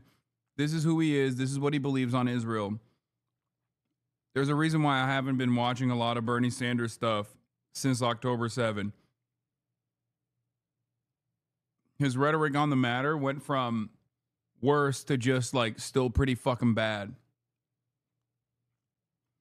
Megaphonic says, to be honest, before 10-7, I think it was fairly aligned with the mainstream leftist position on Israel-Palestine, but 10-7 pushed him forward the Zionist side, whereas Israel's response pushed many of his supporters in the opposite direction, hence the schism. Yeah. It's ridiculous that he's saying, like, dude, anyone that says Hamas started this war, I mean, that's crazy. That is an insane fucking statement to make. It's just directly abject ahistorical nonsense. And it hurts my soul to see someone who I love so much repeat that fucking propaganda line.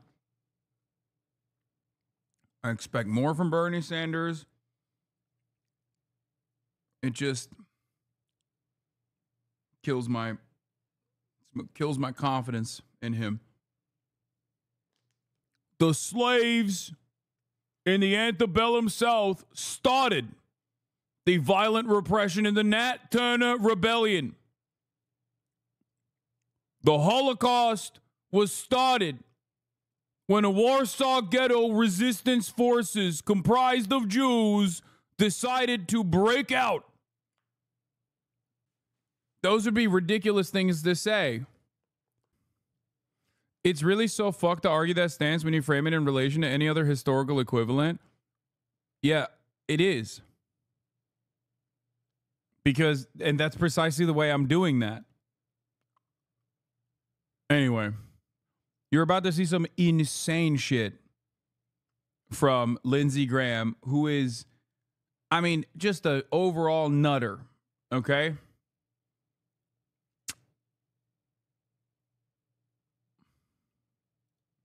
Delivery of high payload bombs to Israel. At a Wednesday hearing on the Defense Department budget, South Carolina Senator Lindsey Graham grilled Pentagon leaders. If we stop weapons necessary to destroy the enemies of the state of Israel at a time of great peril, we will pay a price. This is obscene. It is absurd. Give Israel what they need to fight the war they can't afford to lose. This is Hiroshima and Nagasaki on steroids. And Senator Lindsey Graham joins me now. Senator Graham, welcome back to Meet the Press. Happy Mother's Day. Thank you, Senator. I appreciate that very much. Look, you have been quite clear as Happy Mother's Day. It's time to nuke Gaza and glass those Palestinian dogs as they are barking. Happy Mother's Day. I'm here to tell you about why we must nuke Gaza. That you are opposed to President Biden's threat to withhold military aid if Israel does invade Rafah. But let me ask you this question. Why shouldn't Israel's war against Hamas proceed in a more precise way with a clear plan to mitigate civilian deaths in Gaza? Well, I think it's impossible to mitigate civilian deaths in Gaza as long as Hamas uses their own population as human shields. I've never seen in the history of warfare such blatant efforts by an enemy, Hamas, to put civilians at risk. And the last thing you want to do is reward this behavior. This is so, like, insane. Bro.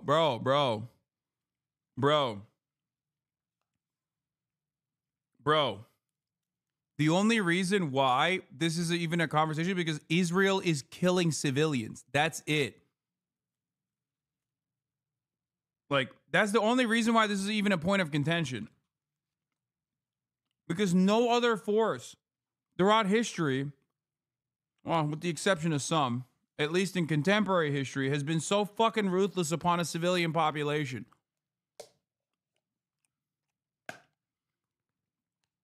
The only other clear-cut examples are, again, now recognize this genocide, as this will be in the future as well. They put weapons in mosques. They fire artillery rounds from apartment buildings. They put command centers under hospitals to maximize civilian casualties as Israel tries to... I apologize. I should have said no other force outside of America. Destroy the terrorist group. You don't want to reward this by restricting weapons to the victim of their attack. But let me just say this. This is Mother's Day. Happy Mother's Day. But this is a tough time for the world. What Senator Sanders said, not another nickel of military aid to the United States, is the most dangerous, irresponsible statement in the history of the U.S. relationship. This is not Vietnam. Israel is in a fight for their lives. Hamas says they will do it again and again and again. They're dedicated to the destruction of the Jewish state, not helping the Palestinian people. Iran, the great Satan, vows to destroy Israel. So does Hezbollah. Israel is surrounded by forces, terrorist groups that want to destroy the Jewish state, not help the Palestinians. This is 9/11 and Pearl Harbor all rolled into one. To abandon Israel under these circumstances would be outrageous. It would be dangerous. And Republicans are going to fight back against Bernie Sanders and the squad. Senator, let me just push you a little bit, though, because, of course, the United States has provided Israel with tens of thousands of bombs and missiles just to prove some. Bro. One other thing that doesn't get discussed a lot is seeing how passionate these guys get in their defense of Israel. Like, all things considered, it is a wild change of pace in comparison to any other issue that they're talking about. Like, they talk about Israel like it's their fucking children that are going to be murdered, assassinated if they don't give Israel the opportunity to use their nukes on Gaza or some shit. $14 billion in military aid last month. So the United States, even the IDF has said, has given it an extraordinary amount of support. I want to ask you, though, do you think Israel is in any way prepared to listen to work with President Biden? And is he trustworthy? And let me ask it this way. In a survey this week, more than half of Israelis said they thought Prime Minister Netanyahu's chief consideration was his own political survival. You've said you trust Israel more than the U.S. Defense Secretary. But why should America... Oh! Bro, that's crazy. I didn't even know that. That is the most god-dang un-American thing I've ever done heard, bro. He said he trusts the Israeli government more than he trusts the American Defense Department? What the fuck? That boy right there is doing treason. Oh. What is this? Check. This is a good contrast of what he's spewing. Pull this up. Yeah, we know, man. We know that Israel like directly uses Palestinian children as human shields when they're doing operations. We know. We know. I know it's a news story. I'm saying that it's just common practice in general. It's like coming in here and talking about the top of the hour ad break. It's going to happen. It happens all the fucking time. At the top of every hour. If you no longer want to see those ads, all you need to do is subscribe for $5 or for free with a Twitch Prime. Here's the 3-minute ad break now. Any leftist using the same rhetoric with another nation will be crucified as a commie spy traitor? Yeah. Dude. Everything that the Israeli government says Hamas is doing, Israel has done 10 times worse, okay? It is always projection. Trust Netanyahu to put the United States' interests first. Americans should be all in helping Israel against an existential threat. The one thing Israel and America has in common, Hamas would attack us if they could. Iran is the largest state sponsor of terrorism that shouts death to America, and Hezbollah is in the same camp. I've never heard anybody in Israel chant death to America. The people Israel is fighting are bent on destroying all of the Jews. Why would they say death to America, dumbass? We are facilitating and funding and offering political cover for their genocide.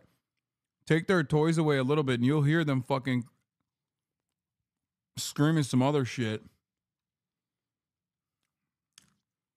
But as it stands, they have no fucking reason to say that. Another gamer is upset about wokeness and name dropping you. Wokeness? Name dropping me. I'm not woke, man. I'm an anti-white racist, remember? This is Holocaust Remembrance Month, for God's sakes. We should unequivocally support Israel. Yes, work with them to limit civilian casualties.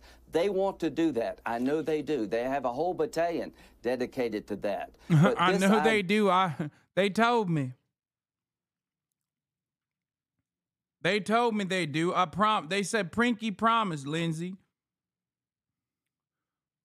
Also, I don't know if you've considered this, but Israel has no extradition policy to the United States of America. And I would like to, maybe move there one day after I get into legal trouble for the kinds of boy pussy that I might be inclined to investigate personally.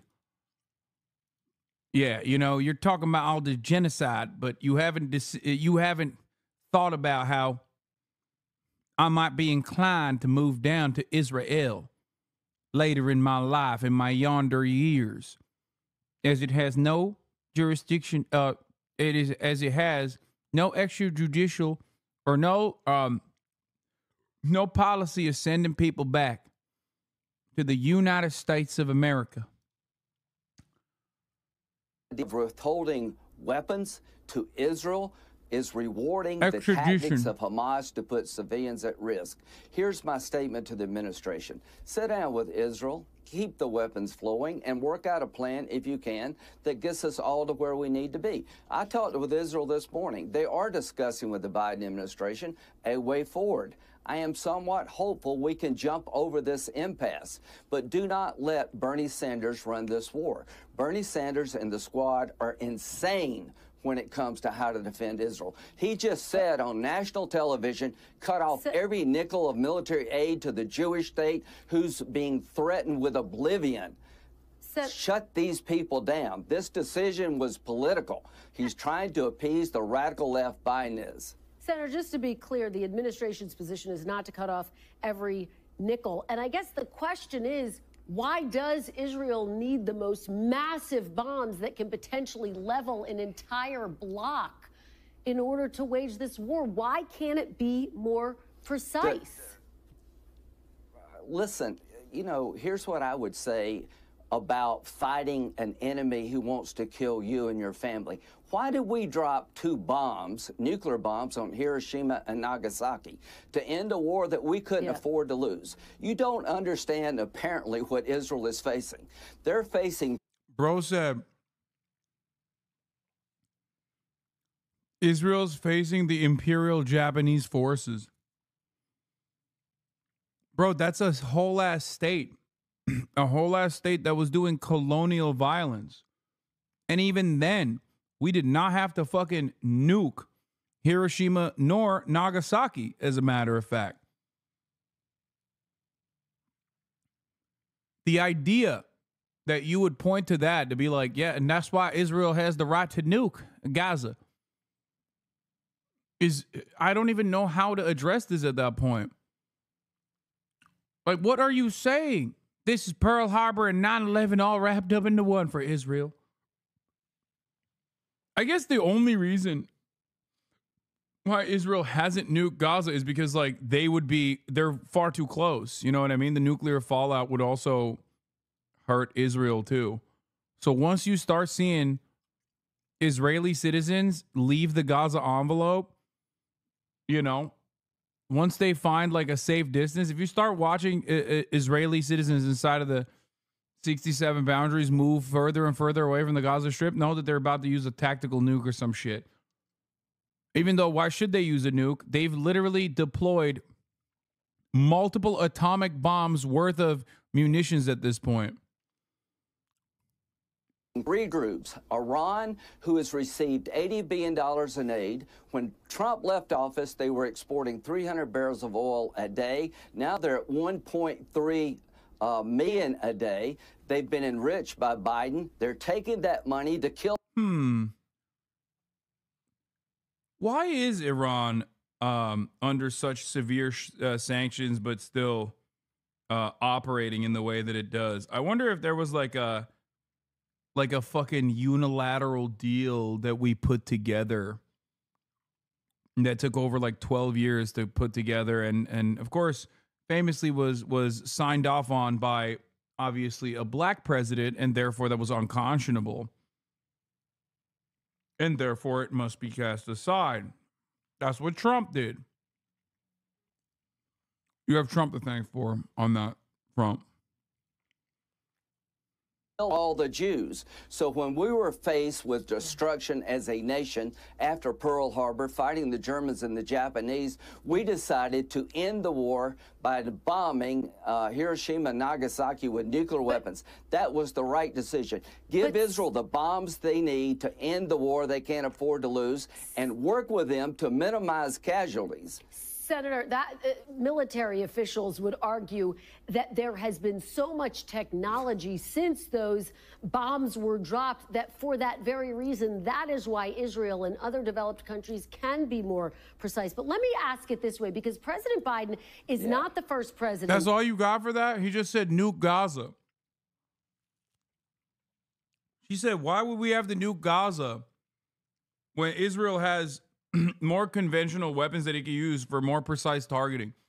Like you don't have an issue with the nuking Gaza portion? Like that didn't even cross your mind? Like, I'm a bit of a woke ass pussy, okay? So obviously when I hear someone basically talking about like nukes, I'm like, hold up, that seems insane, actually. What are you saying? You seem like a bad person. Like, what the fuck do you mean? I wouldn't be like, well, why would they nuke? There's better ways of killing a bunch of people. Use arms shipments to try to influence Israeli policy. As you know, former President Ronald Reagan on multiple occasions withheld weapons to impact Israel's military actions. Did President Reagan show that using U.S. military aid as leverage can actually be an effective way to rein in and impact Israel's policy? When you're telling the world you're going to restrict weapons delivery to the Jewish state who is fighting a three-front war for their survival, it emboldens Iran, it emboldens Hamas. Sinwar is probably juiced up on the idea there's daylight between the United States and Israel. The hostage deal is harder. This is the worst decision in the history of the U.S. Israel relationship to deny weapons at a time the Jewish state could be destroyed. I mean, he already said he trusts Israel more than he trusts his own fucking military. So, like, it's not that crazy that he would also attack another sacred cow in the Republican mythos, Ronald fucking Reagan. He's dick riding Israel so hard, he's like sidestepping the Ronald Reagan disagreement. So here's what I would say. There is some hope we can get over this. Non-negotiable the destruction of Hamas. Nobody in Israel will allow Hamas to be standing militarily or politically when this is over. How we get there is subject to negotiation. My problem is not with the weapons that Israel is using. My problem is with the tactics that Hamas is using, and the idea that America would not send a nickel of aid, echoed by a United States senator when all the Jews are trying to be killed by radical Islamic groups, tells us where we're at as a nation. What are you saying? He's on a different fucking planet, dude. He's like, all the Jews are under attack by radical Islamic Hamas. Like, what are we talking about, man? Bro thinks it's October 9. This is also part of the reason why I think it's fucking really annoying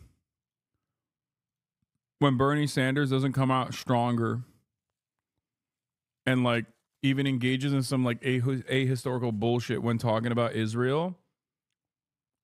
Because, bro, they're calling you a bad Jew out here. Bernardo. They're calling you a bad Jew, bro. This fucking genteel piece of shit is calling you a bad Jew in broad daylight. Bernie, what are you doing? Talking about fucking how this war started by Hamas. This guy Albeck is calling Bernie a fucking capo. And he's over here being like, no, you don't understand. Hamas started this war, actually. Like, he's saying you want the Jews dead, Bernie. That's what he's saying. The Republican Party is with Israel without apology. Well, historians would say, why is it okay for Reagan to do it and not President Biden? But let me ask you about why is it okay? deal. Well, can I say this? Why is it okay for America to drop 2 nuclear bombs on Hiroshima and Nagasaki? Why is he getting so passionate, bro? You're so insane, dude. Oh, my God. Why is it okay for Hiroshima and Nagasaki? Yeah, great question. It wasn't okay, actually. So maybe you should reconsider everything else, you fucking asshole. Oh, my God. It's like we did the big bad. Why can't Israel do the big bad, too? Israel gets to nuke Gaza. I don't understand.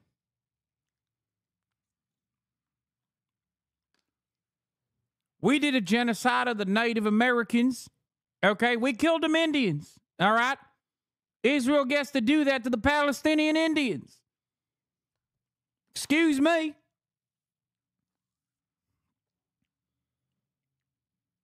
Can you find excuses to do this accent more often? No. To end their existential threat war. Why was it okay for us to do that? I thought it was But okay. it wasn't. And you're wrong. It was not. Oh, my God. Okay. To Israel, do Senator, whatever you have to do to survive as a Jewish state. Senator, again, military officials say Whatever the you have to technology do. has changed. But let me ask you about how Yeah, all these of this military could officials impact. that you're talking Let me ask you are something. full of crap. Let me ask you something that I know you care a lot about, and that is the Saudi normalization deal. How Yes. would a ground invasion into Rafah impact what you believe is critical, getting a deal for normalization in the region with Saudi Arabia? Well, everybody knows that the House of Saud is also Hamas. Okay, if they tell Israel don't go into to Rafah, that means they're also Hamas. Hamas is taking over the House of Saud, which is why Israel should nuke Saudi Arabia. That's right, folks. I'm here to tell you right now, Israel gets the nuke. You know what? Fuck it. I'm in Seneca, South Carolina right now. If enough people in Seneca, South Carolina were also talking about how there needs to be a ceasefire, I'd be begging Israel to nuke me. Okay? That's right. Israel, nuke Langley, Virginia. Okay? Do you understand me? Israel gets to nuke them all. I think there's no other country on the planet other than Israel. It's the most moral nation on the planet. It's the most democratic nation on the planet. I think Israel should nuke Riyadh next. And then when they're done with that, they should turn their nuclear weapons in their arsenal to also Tehran, Glass Iran. And if they're still not satiated with their bloodthirst, they should nuke D.C., Washington, D.C. That's right. That's right, folks. Israel could come and kill me right now. And I would say, thank you, sir. Give me more of that. Using our weapons, as a matter of fact. He's literally the meme. Yeah, I know.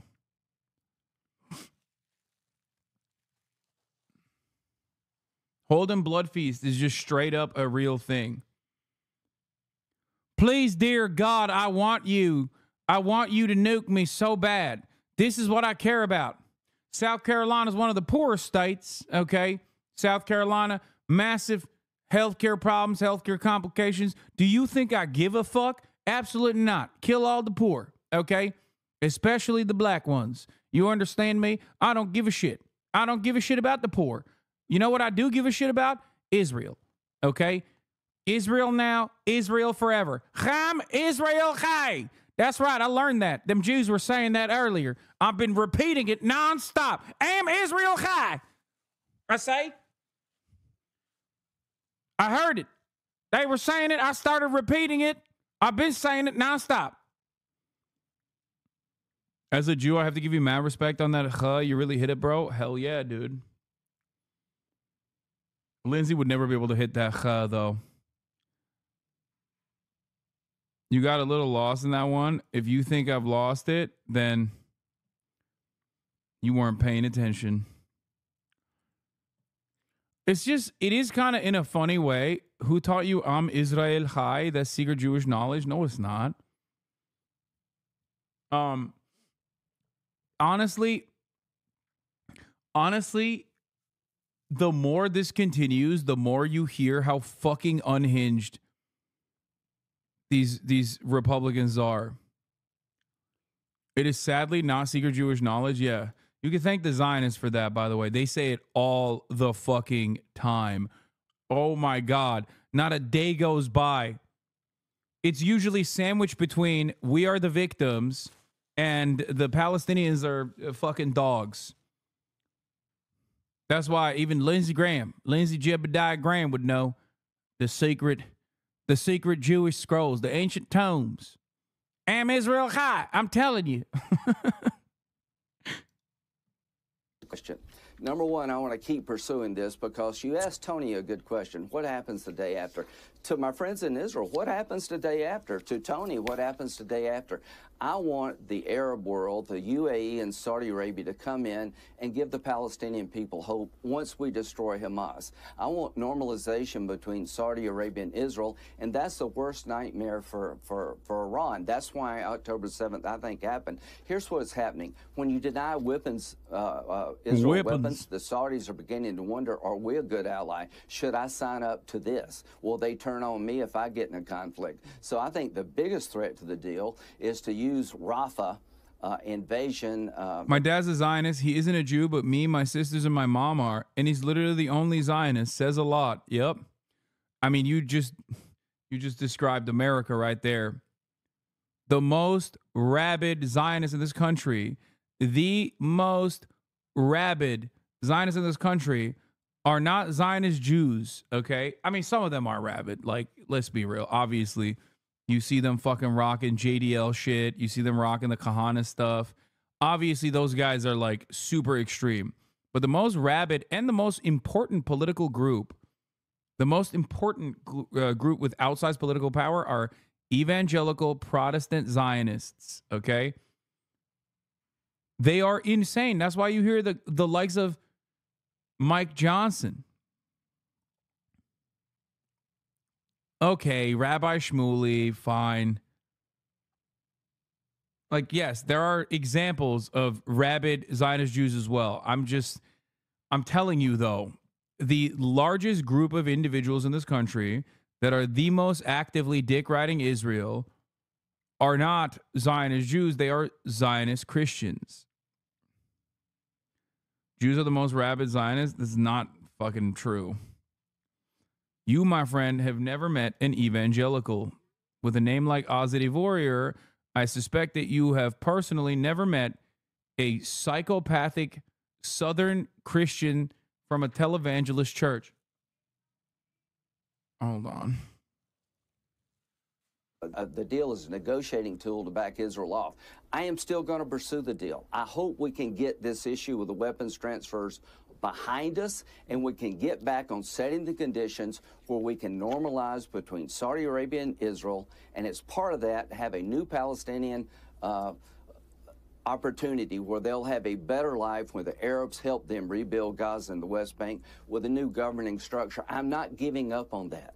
I've just never been more worried about the signals we're sending to our enemies than I am right now. What we're doing to Israel is unconscionable, and it needs to stop. We need to be with Israel without apology. Very quickly, Senator, before I let you go, a quick question about 2024. Will you accept the results of the 2024 election, no matter who Oh my God, here we go.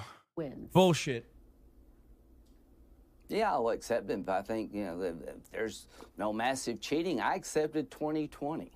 Here's what I would say. President Trump is poised to win. He said last night, when it comes to Israel, I will have their back. I will give them what they need. Bernie Sanders is wrong about the polling here. Most Americans, 80%, side with Israel. The 20%, unfortunately, are in Congress and the State Department that side with Hamas. That's the problem with this war. All right, Senator Thank Sanders, we are out of time. Senator Graham, I should say. You just invoked the other senator's name. We're often confused. We're often confused. Yeah. Senator Lindsey Graham, thank you so much. Happy We're out of Mother's Day. time. Thank you very much. Thank you. Appreciate your joining Thank you. us. Thanks for watching. Stay updated about breaking news and top stories on the NBC News app or follow us on social media. And Al Jazeera spoke to a 13-year-old displaced Palestinian. Her name is Nadine Abdulatif, and she says she's been traumatized by being repeatedly forced to flee the fighting. She spoke to our correspondent Tariq Abu Azoum in Deir al-Bala. First of all, my name is Nadine. I'm 13 years old, and I'm a refugee from many places, not only from Rafah, from many places, from Gaza to Al-Nusayrat to Al-Rafah. We have been more traumatized from this experience. My experience from Rafah to Al-Deir al-Balah was absolutely terrifying. First of all, let's not forget the fact that it was expensive to find a car and was hard to find a car, and we couldn't even put all of our stuff. We had to leave stuff in Rafah from that. It was absolutely terrifying. And the fact that we had to go in 2 groups, 2 different cars, and 2 different times. It was absolutely terrifying because we left people behind and we were terrified for them. Where are they going to go? How are they going to get out? Those are questions that came in my head. We were stuffed in that car. And when I tell you stuffs on our laps, people on top of each other. We had at least 10 people in 1 car with all of our stuff too. It was absolutely terrifying, and 20 kilometers, 12 miles by foot or by car if you're lucky. Never want to experience that. No child should experience that. No child should see that or even view that. It is absolutely terrifying. These children do not deserve. By the way, while this is happening in the South, Israel also started dropping pamphlets in the North telling the people in the North to also evacuate to the South. If you wanted to understand that there is absolutely no other, there's no other option for the Palestinians than to just sit there and fucking die, there is no greater indication of such reality than Palestinians being told to evacuate the fucking North. It's just, they don't give a shit.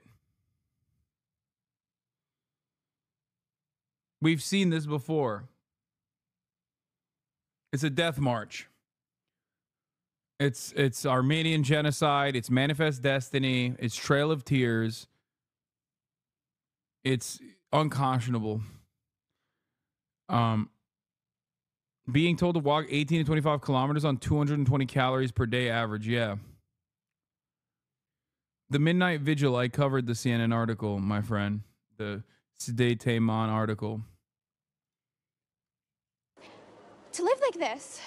As a Palestinian girl, how do you see now your future in light of the unrelenting circle of destruction and with the ongoing military?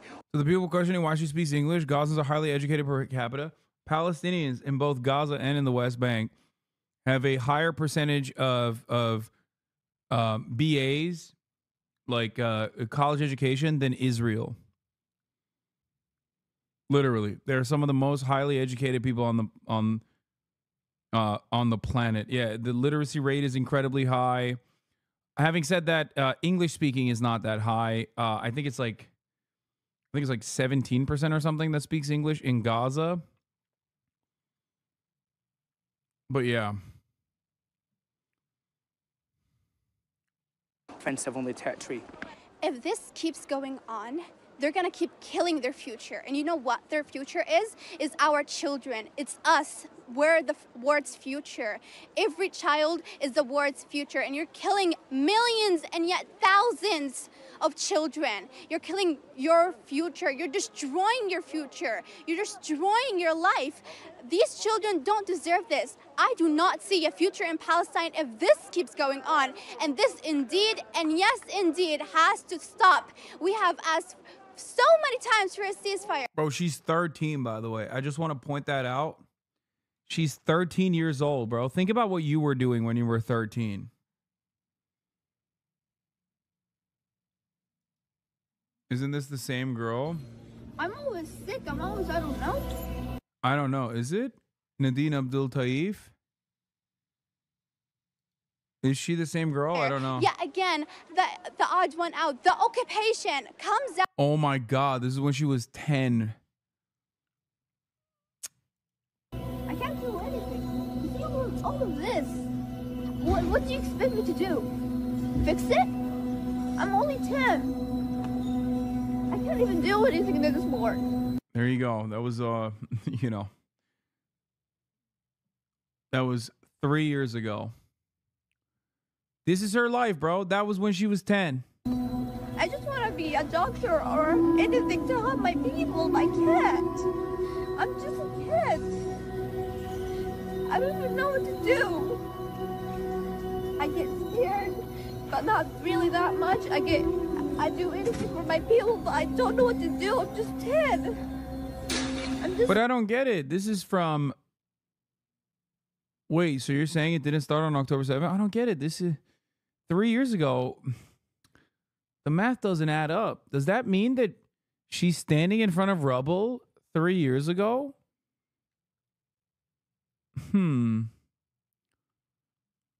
That's really interesting. I thought I was listening to Bernie Sanders earlier, and he said that Hamas started this war on October 7th. But here is footage that I'm sure Bernie was aware of. Just interesting. Everybody keeps telling me that history started on October 7th, you know? And for some reason, here is some footage that is really fucking gruesome. 10. All of this, when I see it, I literally cry every day, saying to myself, why do we deserve this? What did we do to this? My family said they just hate us. They just don't like us because we are Muslims. Why does Muslims act for you like that? You see all of the kids around me? They're just kids. Why wouldn't you just... Yeah, Chad about to come in and be like, but remember the Mufti, dude? Remember the fucking, the British Grand Mufti, dude? I'm just saying, this kid deserves to fucking be melted. She should count her lucky star she wasn't. Send a missile to them and kill them. It's not fair. It's not fair. Back in the Israeli campaign in 2021, Bernie was pretty much saying from the river to the sea, October 7 really broke his brain in the liberal Zionist position. Yes. This in your coverage of 2021 literally opened my closed eyes as a German. The Palestinian side is never shown here. It has never really been covered nor explained. I realized that I knew nothing. Thank you so much for covering the cause. You have no clue how much you do. Well, I try to do my very best. And it is up to you to continue that message to those who will listen around you. Dan says it is not your right. You should die. You should be killed. It's not fair. It's not fair. Since when was it a law to not like the fact that you're killing children? Since when was that a law? Since when was that existent? Where are the papers that were signed from all of those countries about children's rights, about human rights? Where did those go? Again, I do not see any kind of future here in Gaza if this keeps going on, and I do not see any process nor future around the world. Let me tell you, they're not going to stop in Rafah if they're not stopped. They're going to continue and go around all Gaza once again so many times if they don't stop them. Baba. Make sure to subscribe to our channel to get the latest news from Al Jazeera. Yeni pide İstanbul'dan hem de.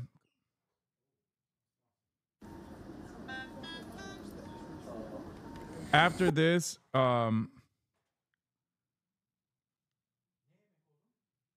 salata ve pide var orada. Until all the men are dead, is that the plan? It's just until everyone is forcibly purged from the area. So, folks, let's talk about the United Nations cuts estimates of women, children, deaths in Gaza war in half.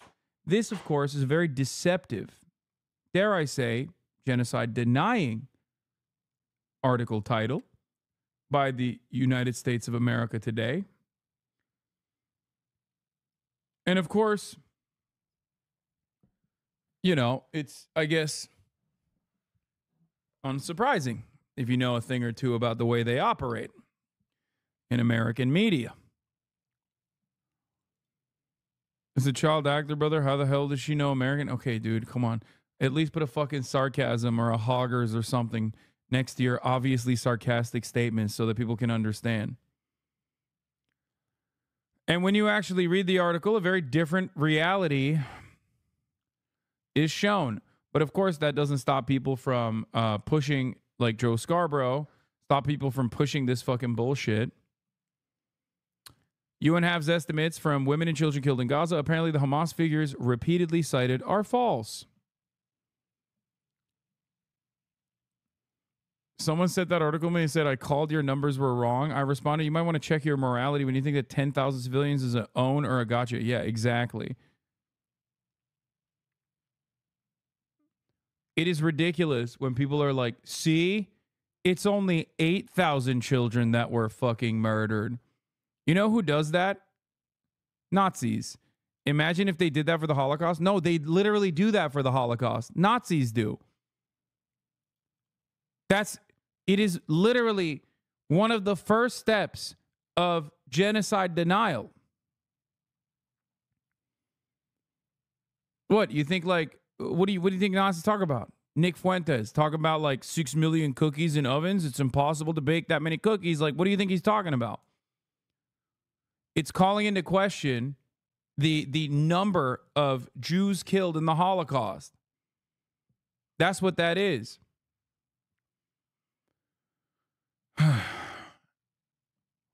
Which is also ridiculous for two fronts. One, because it's well documented. But also, two, let's say if it was 3 million, would that be appropriate? Like, would that have been, oh, well, I guess it's not as bad now? Like, what the fuck are we doing here? Obviously, that's not the case. Like I said, it is very well documented. But the idea that, like, you could run around and be like, well, only 3 million Jews were killed in the Holocaust, so it's not as bad, is so fucking insane. Anyway, they adjusted to only identified victims. Hard to identify detached limbs from scattered for blocks and buried under rubble. Yeah. The UN did not have the estimates of women and children killed. Actually, experts note that the reported figures are a vast undercount, as many are missing under rubble and in mass graves. Also, Joe was citing a propaganda rag that said killed babies were dolls. Yeah.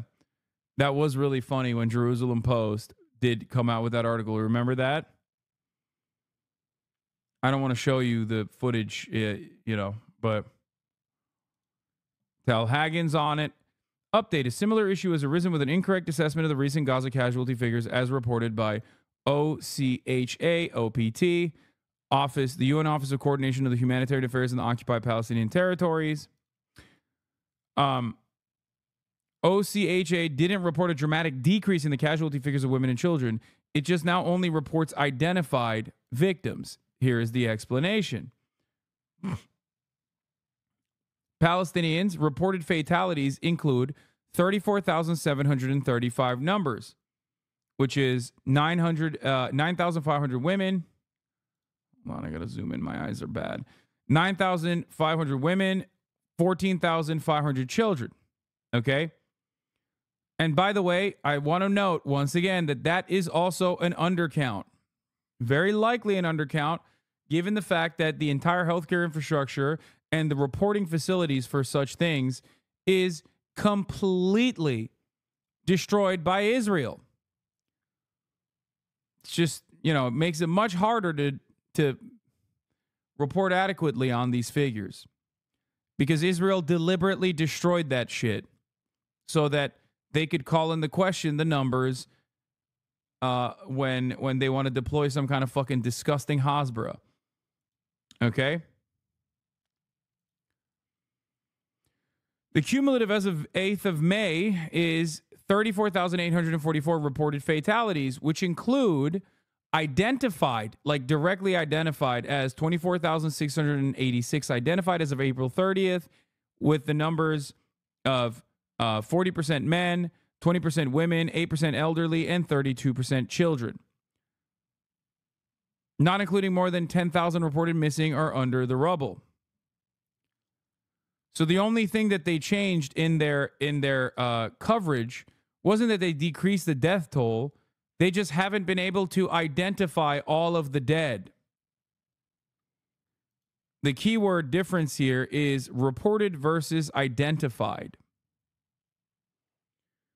Reported. The figures of death have been reported to MOH. For a better explanation, review the explanation by the MOH here.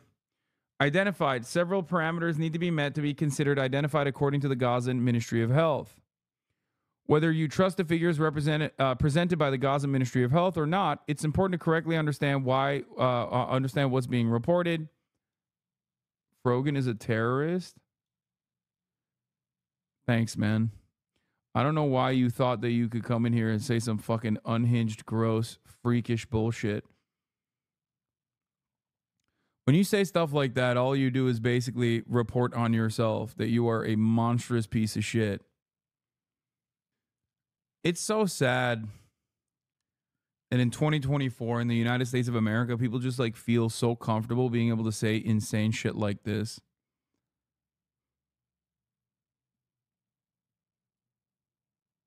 They've been doing it the past couple of days. Shit's been really gross to see. I know. I hope you get permanently banned from the website. You piece of shit. Update. One of the American doctors trapped in Gaza by Israel's siege is Adam Hamaway, an Army veteran who famously saved the life of Senator Duckworth after her helicopter crash in Iraq. Dr. Hamawi, not Hamaway. That you've...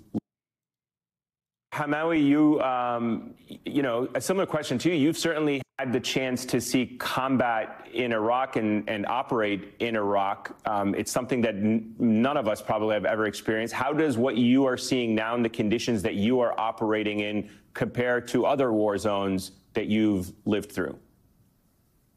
You know, I've seen combat and war wounds and have done surgery with humanitarian and disaster relief now for almost 20 years. And this is nothing like this. You know, the injuries, the amount of children that I've seen is just, you know, unprecedented. I take care of more, you know, people under the age of 13 than I've ever taken care of before. I've done more amputations and seen more traumatic amputations of children than I've seen during my entire career in the last 2 weeks. And that's what's really making a difference. You know, in Iraq, there was some civilian casualties. Here, it's like primarily just, you know, children, women, elderly. I mean, today I took care of 4 children, 1 woman, and like 2 people over the age of like 60. And this is not like typical of... Doctor, I hate to do this to you, but the color of your skin and the way that your face looks is making me question your loyalty to the American military that you were once a part of. It's making me think that you might be Hamas. Dr. Hamawi, more like Doctor of Hamas. I haven't heard you condemn October 7 or Hamas yet. I'm sorry. You're looking real Hamas-like right now. Of, you know, the wars that I've like experienced in the past. So this is like, you know, really the main, like, you know, this is not like a war. This is just like a complete, utter destruction. There's nothing like left. Like I was able to actually venture out of the hospital and there's like nothing left in the area around us. It's like just flattened, completely flattened. Doctors of Terror. Wait, is Chad implying the title plastic surgeon is intentional by the media? Wait, what? Plastic surgeon? I don't know if you knew that or not, but one, plastic surgeons, one, can do like medical intervention that is an absolute necessity. Like, what do you think happens when someone is burned? And secondly, like, there is reconstructive surgery. And last but not least, more importantly, a plastic surgeon is still very much a fucking surgeon. They are probably more, dude, a plastic surgeon right now is probably more of a necessity in the field of combat in an ethnic cleansing campaign like the one in Gaza than like, I don't know, a dermatologist. Okay? Not to say that any kind of medical professional is needed. Of course they are. But like a plastic surgeon engaging in reconstructive surgery, treating burn wounds, amputations, and things of that nature is probably going to be even more necessary than other doctors. 10,000 amputations and over 2,000 kids with third-degree burns. You need plastic surgeons more than ENTs in Gaza. Yeah. I do think that a lot of people just think like you know, people in Gaza are not getting BBLs, okay? They're not. That's not what plastic surgeons are doing. Plastic surgeons are required in level 1 trauma centers, the most severe level of trauma in hospitals. Yeah. Yeah, they're not doing BBL drizzy shit. During COVID, they had proctologists inserting breathing tubes. I don't think they're extremely picky about help either. Yeah. Yeah, in a what's the word? Arbitrage? Is it arbitrage? When there's no when you have like obviously limited facilities that have hit like, or triage, not arbitrage. Sorry. Oh my God. My brain is so fucking busted. It's not arbitrage.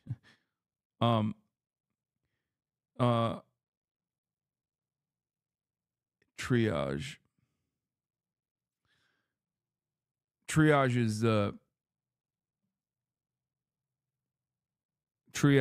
is a process that you saw during COVID where there's no the Gowanus air has got me. Yeah.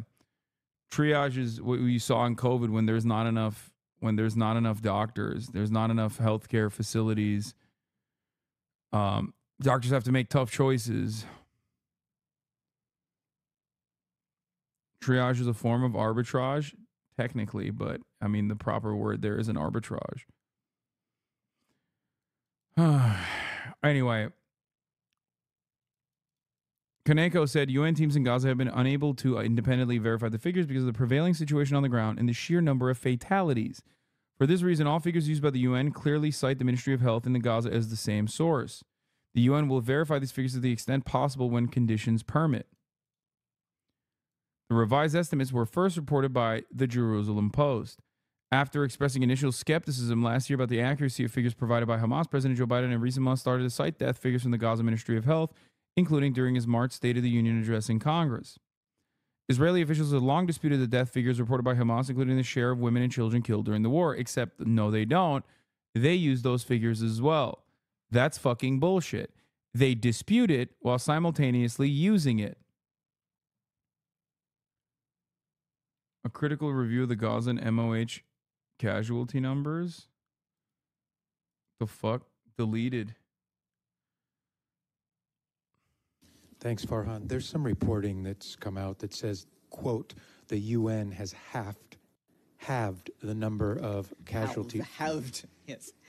It's a hard word to say. Yeah. You know what I'm talking about, though, yes, right? I do know. Cut in half. Cut in half, thank you. The casualties from Gaza, is that true? It's not quite the case, no. What I can tell you is this.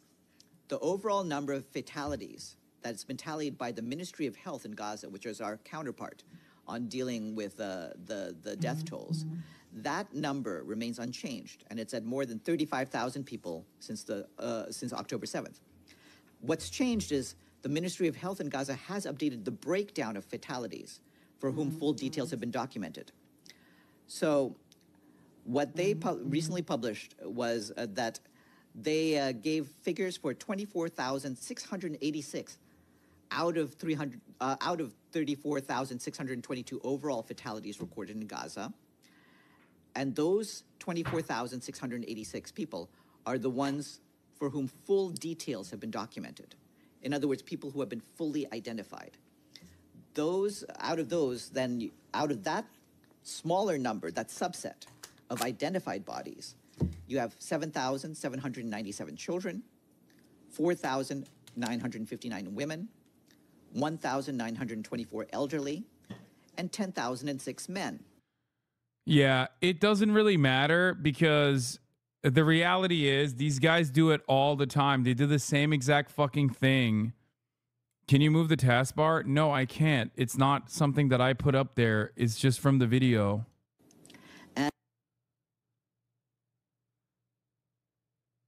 Okay. You have to remember, they literally have not stopped doing this devious shit. Not the UN. I'm saying like media and the way that they will take anything and everything. Like they'll use the extra caution that the United Nations is taking while actively talking about how severe the situation on the ground is, and will turn it around and be like, that's right, they have the numbers actually. Yeah, they only killed 8,000 babies actually, which is awesome. Palestinians are not indigenous to the Levant, though. They are Arabs. They come from Arabia. The Arabs colonized Levant, not the Jews. Brother doesn't know that the majority of the Jewish population is Arab Jews, not Palestinian citizens of Israel. I'm talking about the Mizrahi and Sephardic, and some Sephardic Jews are also of Arab descent and of Arab origin. Thanks, man. That's a good take, brother. Thank you so much. No, the majority are not. Yes, the majority of Israeli Jews are literally Mizrahi. Subscribe to the top of the hour. Oh, come on, dude. Oh, that's such a lame ass debate. Whatever. Anyway, Haida 2211. You guys are giving tens the fucking weak ass bait out here. I'm gonna be honest. I'm gonna keep it $1.50. Can you remove the Disco Elysium extension? Yes. I'll do that right now. After I'm done serving you the 3-minute ad break at the top of the hour, if you no longer want to see those ads, all you need to do is subscribe for $5 or for free with a Twitch Prime by connecting your Amazon Prime account to your Twitch account, where you get one free Prime subscription a month. Use it on your favorite broadcaster. It was bait. I know Palestinians come from Levant. I just wanted to troll. Fuck you, chatter. God damn it. And the Ministry of Health says that the documentation process of fully identifying details of the casualties is ongoing. Meanwhile, as you can see if you do the math, that there's about another 10,000 plus bodies who still have to be fully identified. And so then the details of those, which of those are children, which of those are women, that will be reestablished once the full identification process is complete. Our teams in Gaza are unable to independently verify these figures, given the situation on the ground and the continuing combat and the sheer number of fatalities. And so we cite the Ministry of Health as the source for our figures. And do you have any reason to believe that the Ministry of Health numbers are incorrect based on the years that the UN has worked with the Ministry of Health of Gaza? Unfortunately, we have the sad experience of coordinating with the Ministry of Health on casualty figures every few years for large mass casualty incidents in Gaza. And in past times, their figures have proven to be generally accurate. Yes, Deshi. It's actually not even fully correct. Their figures are almost always an undercount. And when he says unfortunately, that's what he means. He's saying, like, unfortunately, we have to, like, he's not saying it's unfortunate that they have to collaborate or coordinate with the Ministry of Health. He's saying unfortunate that, like, those mass casualty incidents have to happen. It's unfortunate the frequency in which they have to do this kind of coordination. Are Palestinian men not human or something? Why do they talk about them like they're all terrorists or something? It's because they have to justify somehow the fucking casualty numbers. And they look bad even when you fucking factor in every single Palestinian man over the age of 18 as an enemy combatant. That's it. Those same estimations would probably put the Israeli October 7 casualty numbers in a very different light too, by the way. If you were to treat, can you imagine if I got on here on October 8 and was talking about how, like, one, Israelis are actually faking, they're doing Israeli wood. They're faking these images of people being killed and whatnot. Or that they literally are all enemy combatants. They're all actually militants. They're all militants. And that the Israeli government is actually hiding inside of the population. The Israeli government is actually hiding themselves as human shields. The Israeli military is hiding as human shields. And the kibbutzim are actually military defense areas that, like, the old grandmas and whatnot are actually in support of the IDF. So therefore they deserve to be fucking slaughtered. That they should have their fucking food withheld. They should not be able to go back to their house. You'd get a kick contract pretty fast. No, I think there's still way more Zionists on kick. To be fair, you did say the IDF is using civilians as a human shield, the whole shopping mall thing. Yeah, I'm saying that is not a permissible argument for the IDF either. That's my point. Like, the IDF as a fucking headquarter, that is literally to address as a counter argument to what Israel says. The point is, when I bring that up, I'm showing how fucking ridiculous it would be. It is ridiculous. Calling a festival a power target and talking about pressure on Israeli Molly enjoyers. Yeah. Yeah. Holy shit. Even fucking Israeli outlets are writing about this now. Drawing a star on David on the ruins of houses. Yeah.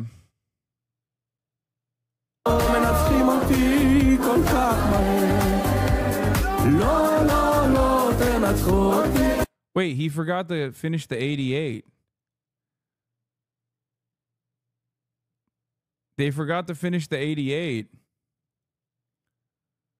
I'm sure the 86 is the unit or some shit.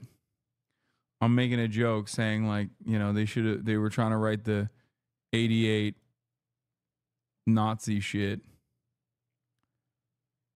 Honoring fallen Golani troops trace giant star of David into captured terror outposts. Look at the way that fucking Times of Israel is covering this shit. Jesus fucking Christ. I mean, this is old. UN says total number of fatalities in Gaza remains unchanged after controversy over revised data.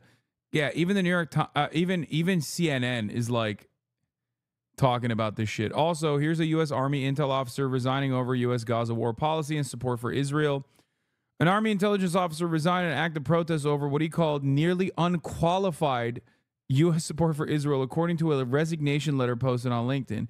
Major Harrison Mann was assigned to the Defense Intelligence Agency, according to his LinkedIn profile, and said in his resignation letter that U.S. policies have enabled and empowered the killing and starvation of tens of thousands of innocent Palestinians. At some point, whatever the justification, you're either advancing a policy that enables the mass starvation of children or you're not, Mann wrote in his letter. Mann has worked at the Defense Intelligence Agency since August 2021 as a Middle East analyst, according to his LinkedIn profile. He's been in the Army for 13 years, during which he attended Army Special Warfare Center School, as well as Harvard's Kennedy School. Mann said he submitted his resignation on November 1st, which was less than a month after the Hamas terror attack on October 7th, and the beginning of Israel's bombardment of the coastal enclave. CNN has yet not been able to reach Mann, but when the New York Times reached him Monday, Mann confirmed he was the author of the post, but declined to comment further. An official from the Defense Intelligence Agency confirmed Mann's resignation. He's Jewish, by the way. I mean, it's not surprising. An official from the DIA confirmed Mann's resignation and said such resignations are a routine occurrence. We confirmed that Major Mann was previously assigned to the DIA. Employee resignations are a routine occurrence at the DIA, as they are at other employers, and employees resign their positions for any number of reasons and motivations. Military dudes have a LinkedIn? What the fuck do they say? I got a master on killing brown people? Yes. According to the Army, Mann had deployed to Tunisia, Bahrain, Kuwait, and South Korea during his 13-year military service. Mann requested an unqualified resignation on November 29, 2023. The Army said in a statement in which an officer voluntarily requested to be discharged after completing his or her service obligations. Mann's request was approved on January 8, 2024. It will become effective June 3, 2024. More than 1,000 Hamas members are under treatment in Turkey, the president says. Recep Tayyip Erdogan. Turkish President Recep Tayyip Erdogan said Monday that he does not see Hamas as a terrorist organization, but as a resistance organization, and more than 1,000 Hamas members are currently under treatment in Turkish hospitals. Dude, it's so funny seeing his attitude change so dramatically. Holy fuck, dude. In like the next 6 months, he's going to be like, we're invading Israel.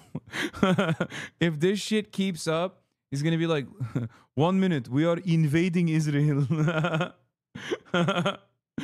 Oh, Jesus Christ. Yeah, he's going to call NATO Article 5 on Israel. I do not see Hamas as a terrorist organization.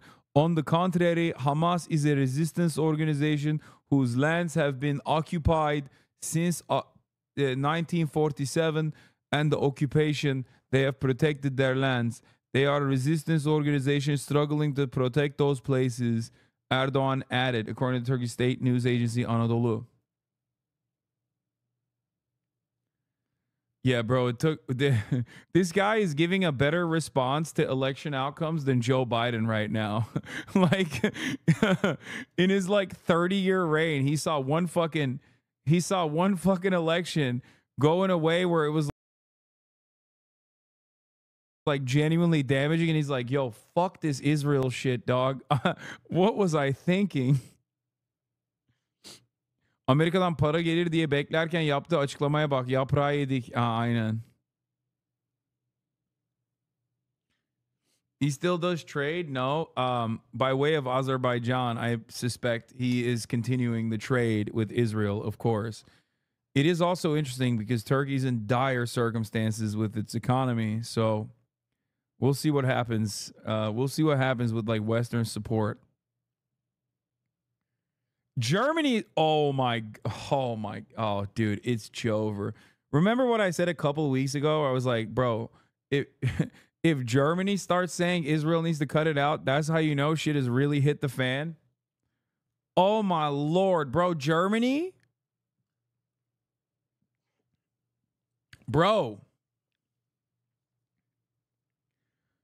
Germany has been too busy arresting German Jews every fucking day since October 7 in an effort to combat anti-Semitism.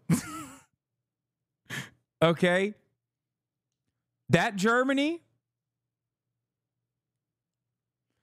Yeah, the one holdout will be Czechia. If they lose them, it's Jover, okay?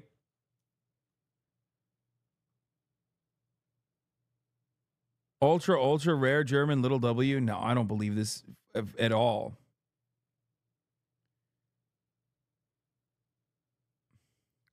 Maybe all the Mein Kampf shit that like the President Herzog was showing finally got to the Germans and they were like, actually, maybe these guys also hate Jews.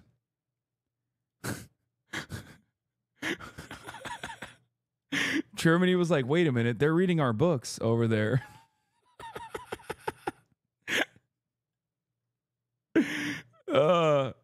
They were like, hold on, we have a patent on this kind of thing. Okay, what is this? Encroaching on our territory? Damn, bro, they're reading German literature out there. Ooh, Mein Kampf? That is deutsche Literaturen. Ja. Sehr gut, ja. You wish the moving the goalpost is a couple of weeks? What? I mean, yeah, I still don't trust that statement. I don't trust the German government at all. Okay. Ooh. Here for all the German slander. Trying to get some Helga pussy. Okay, we're going to do the Bill Burr clip. All right.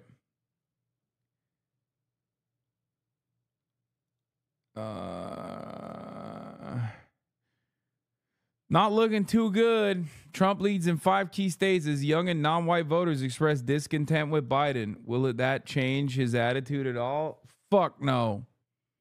Oh, also, this is the last piece of Israel news I'm going to be covering because this is, oh my God.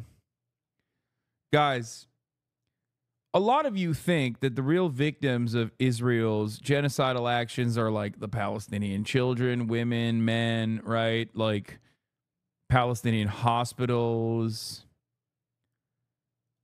Except the real victim is Jerry Seinfeld. What's the deal with airplane food? That Jerry Seinfeld, who is one of the co-writers and co-creators of the Seinfeld hit TV show, was speaking at the Duke commencement. And honestly, these fucking Hamas terrorist children were very upset about his commencement speech. So they walked away.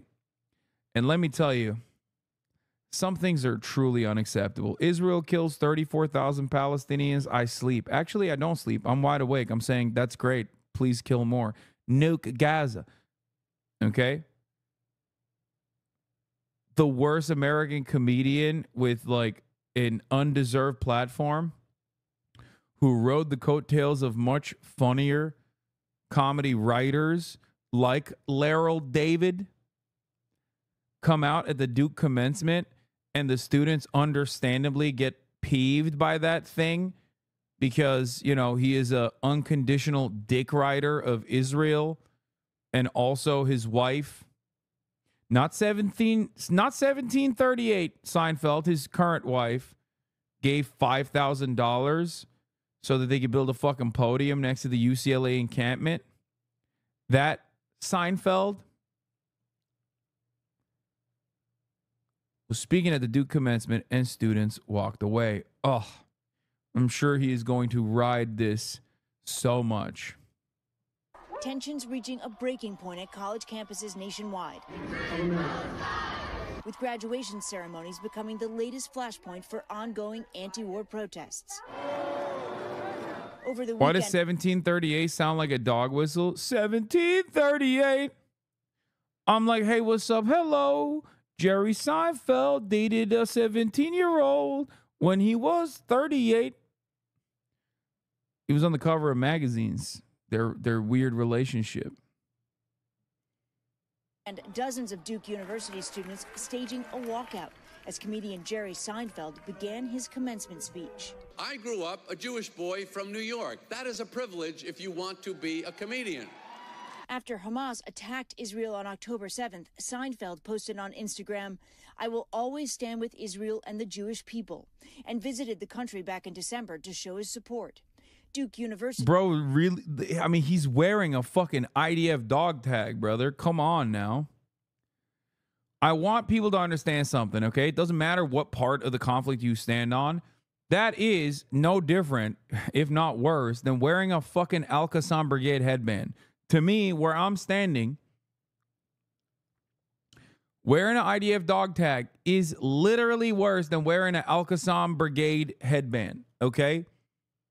Obviously, one is completely inappropriate. People will literally, you'll go to jail. You'll go to jail if you have any Arabic lettering on a fucking headband. People have in the UK. There was a dude who wrote, like, "I like chocolate milk" in Arabic lettering on a fucking green headband, and then was subsequently arrested. Meanwhile, what if you are serving while wearing them?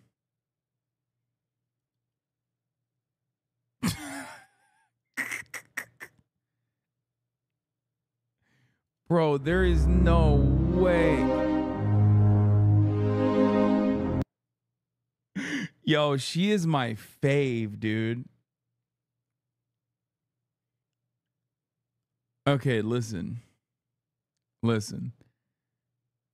we'll get back to that. Okay, I can't deal with that right now. I'm sorry. Let's get back to Jerry Seinfeld, because like I have been a Seinfeld hater for a while. I did not even know that he was like this much of a dick rider for Israel. I didn't need to know to hate on Jerry Seinfeld. I like the show Seinfeld. I watched that shit. Okay, I thought it was a great show. Problem is, it was carried by Larry David, who wrote the character for George Costanza after himself. Curb Your Enthusiasm speaks for his writing ability. Jerry Seinfeld's entire body of work post-Seinfeld speaks for his. Now, that was a major reason why I was never like a big Seinfeld fan. I've just been a Larry David dick rider. I'm glad that he hasn't been like outspoken since October 7. It would actually hurt my soul almost as hard as fucking Bernie Sanders if I saw him say some shit. Not to say that like he's a fucking rugged anti-Zionist or whatever. I don't think he is, but at least he's like chill.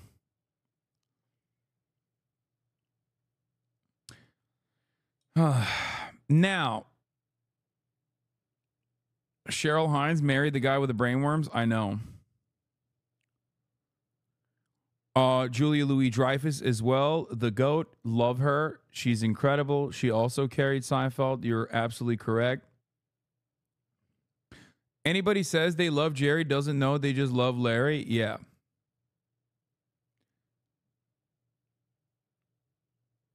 So, doesn't get involved in brain rot. Okay, I don't want to fucking leak secrets here, but I know for a fact that he was like a Kirsten Gillibrand donor. You know what I mean? Or was it Kirsten Gillibrand? Or yeah, it was Kirsten Gillibrand. Like, Larry is also a little bit of a weird liberal. Okay, but it's fine. It's fine. It's fine. He's. Anyway. Did you watch Veep? Yes, I think, well, I love Armando Iannucci, so Veep is phenomenal. Armando Iannucci, with the exception of like his non-political work, his political comedy is incredible. Death of Stalin is great. Everything that he does that is not like inherently political or historical is kind of ass. Veep is great. Veep might be the best American political comedy.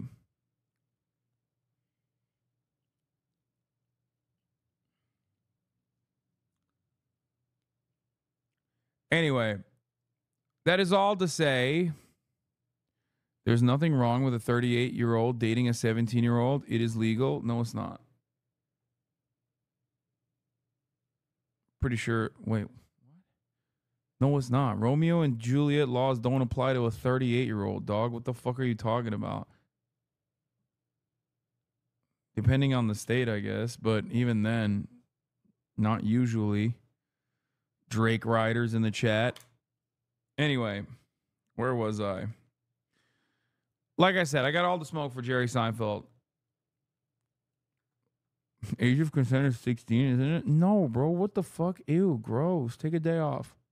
Duke University releasing a statement writing in part, "We respect the right of everyone at Duke to express their views peacefully without preventing graduates and their families from celebrating their achievement." In most places, the age of consent laws are basically utilized in very specific cases, okay? It's not to give like broad coverage. It's not to give like broad fucking cover to anyone that wants to fuck like a 16-year-old or whatever. It's usually to make sure that you don't go to fucking jail if you're like a 17-year-old or an 18-year-old in a relationship with like a 16-year-old or some shit. Oh.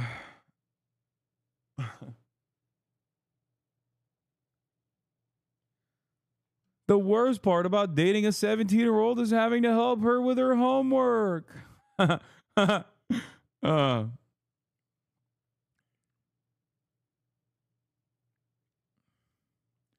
Man, why do you have libertarians in your chat? I think it's not libertarians. I think it's European Union Andes in the chat. It's also funny because like EU Andes will literally be like, Muslims are pedophiles. They're doing grooming gangs. They're doing grooming gangs to do pedophilia. It's like, bro, it's literally legal in your country. This doesn't make it okay. But like, what the fuck are you doing? EU motherfuckers be like, only we get to do la pedophilia. No Muslim, no Islamic pedophilia. Please, what the fuck are you saying? Of course we will fuck le 16-year-old. Of course we will find le Lolita sexy. Omelette du fromage. Not the Muslims, though. Anyway.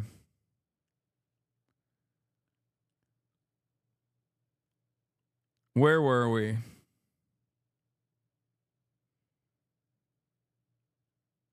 EU Andy here. It's weird here, too. Legal age for 16-year-olds usually only applies if both parties are young. Yeah, I don't...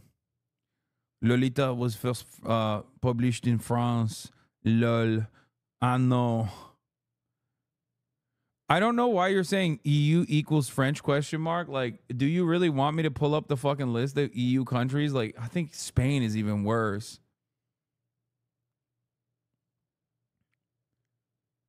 Like, there's a lot of places where it's just like 16 is the straightforward age of consent. In many places, it's like it goes all the way down to 14, but as long as like the upward limitation is like an 18-year-old, you know what I mean? And people use that to them, to their argument.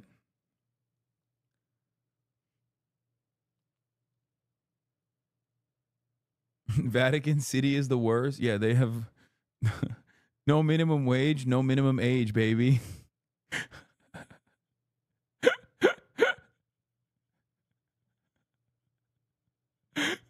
Vatican's like, fuck it, we ball.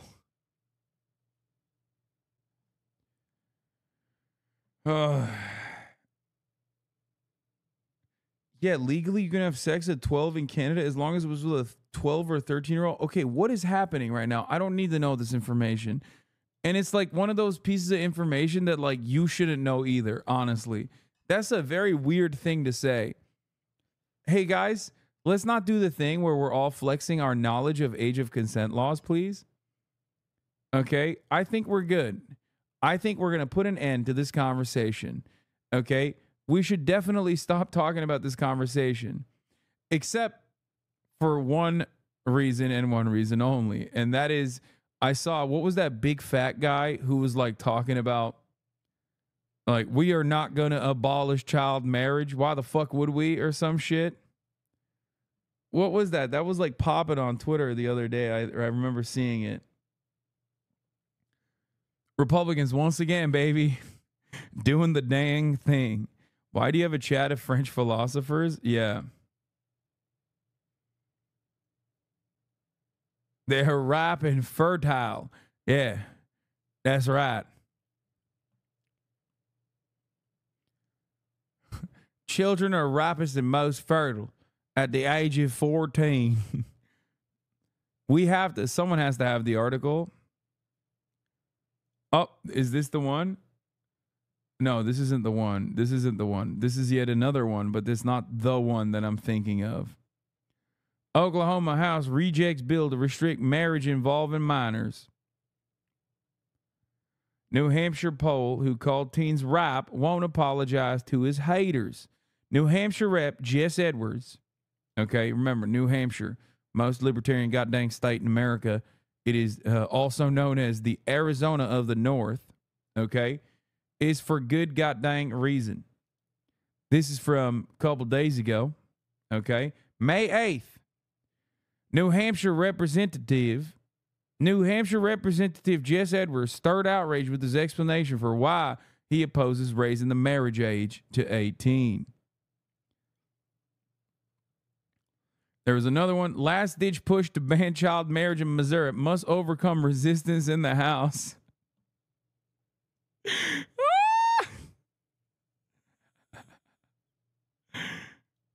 Here.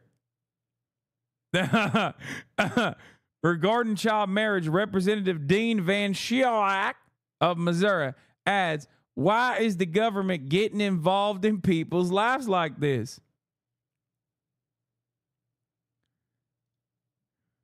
He wasn't talking about, trust me, this man right here, this big old boy, god damn, that's the strongest goddamn belt you've ever done seen, okay? That shit's holding on for dear life.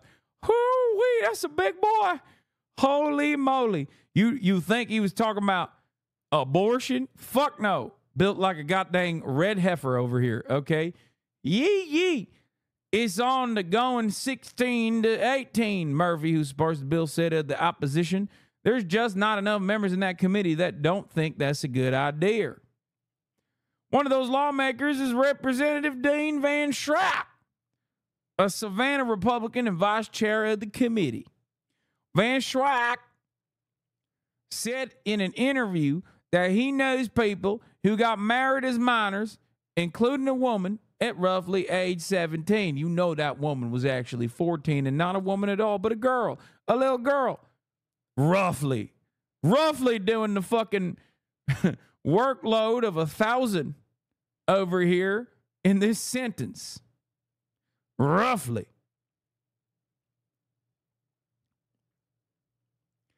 The couple, he said, is still madly in love with each other. Why is the government getting involved in people's lives like this? Van Schrack said. What purpose do we have in deciding that a couple who are 16 or 17 years old, their parents say, you know, you guys love each other. Go ahead and get married. You have my permission. Why would we stop that?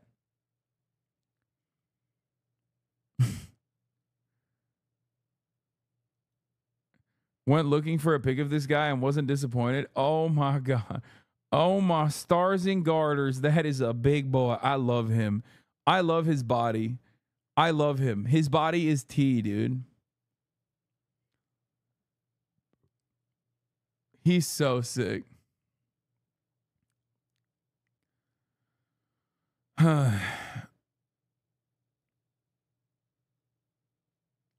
There's still no minimum age for child marriage in California. Hell yeah, brother.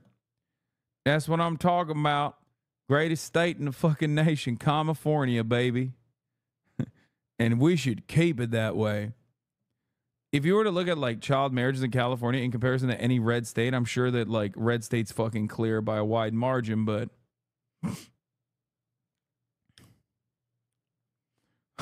I doubt that the California state would launch a strong opposition against raising the age of child marriages.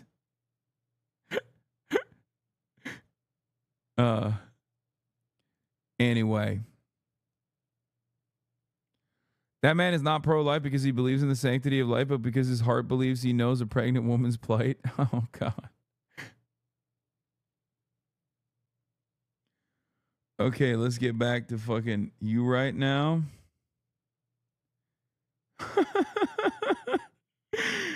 Oh, it's true, dude. It's true. That is how I feel about him. He's so beautiful.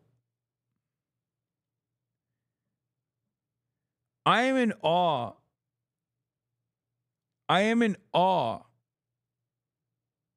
of the way he looks. Like, I'm not fat shaming him. Don't get mad at me.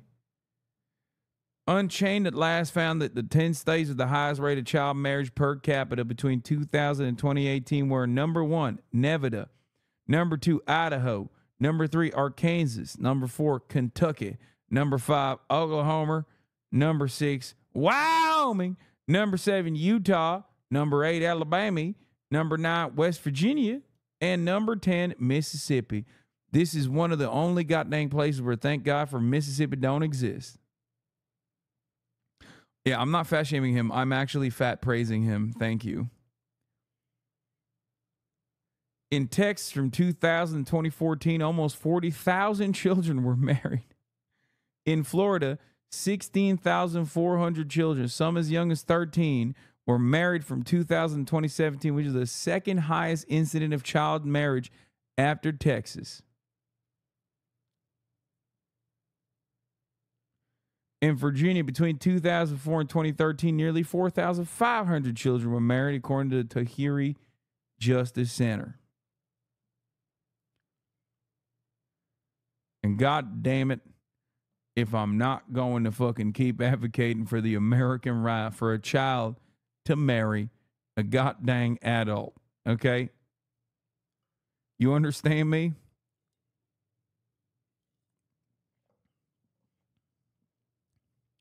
If a child, of course, seeks out an abortion, that child should be murdered on the spot. I am pro-life after all.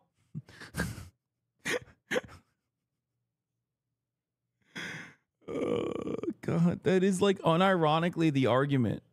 That is the argument. That is actually the argument that these fucking freaks make.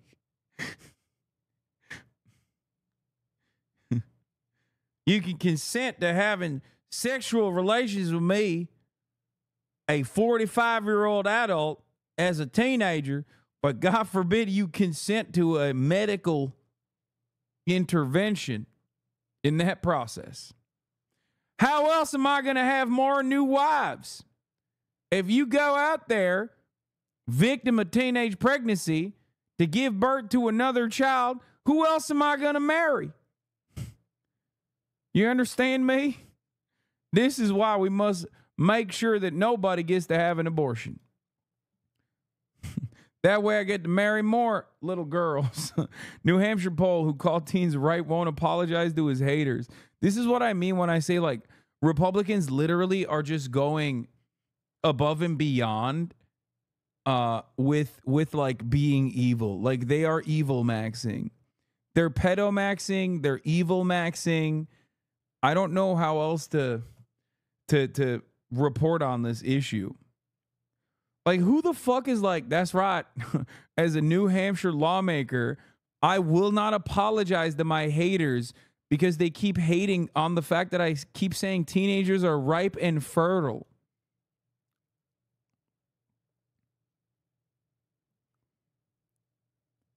Like, bro, it's good that they hate you for that, actually.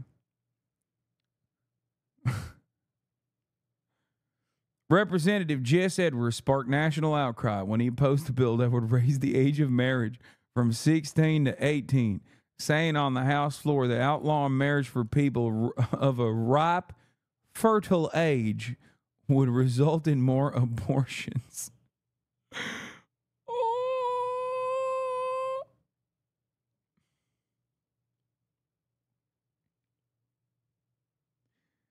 In an interview with the Daily Beast on Tuesday night, Edwards said using the word ripe was a mistake, but that he did not deserve the hundreds of emails he received calling him a pedophile and worse.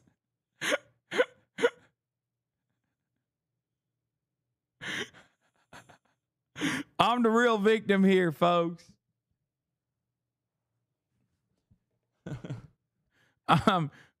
Also, wait, so this implies that the usage of the term fertile was valid. Like, he's not even mentioning that. He's saying ripe was the mistake. Fertile, on the other hand, is correct.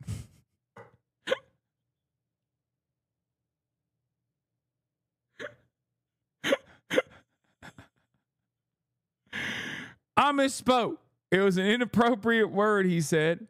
But because I have this avalanche of hate, I really don't want to apologize in the face of that. Because I don't want to encourage this behavior for the next guy who says the wrong word. By giving in to all of the mob, I don't want to feed the beast. I don't care to apologize to the haters.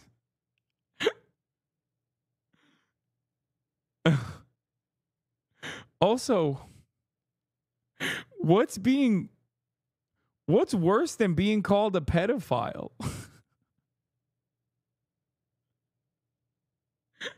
He's like, they called me way more mean words than a pedophile. A Democrat. Oh, okay. They called me woke. I don't stand for that kind of nonsense. Oh, yeah.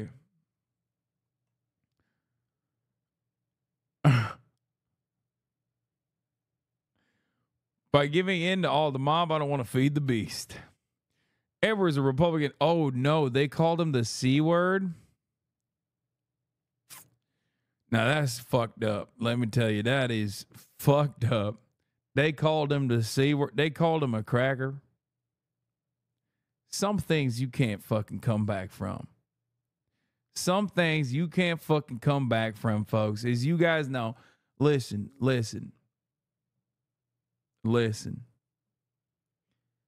They better not have said such horrifying slurs.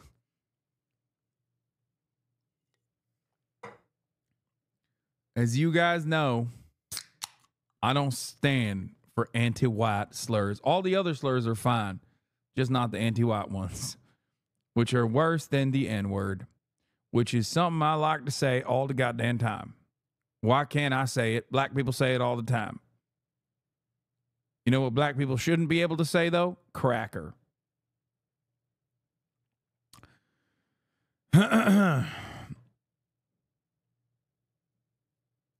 No one talks about the 850,000 Jews that got expelled from their homes in countries on the opposite side of the 1948 war.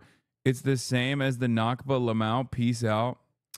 Yeah, dude. Attributing the crimes of all of the individual pan-Arabic nationalist countries in their own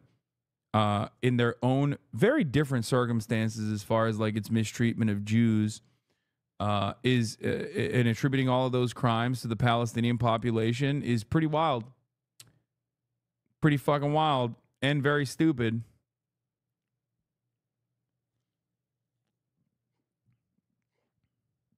Love that he said peace out, though.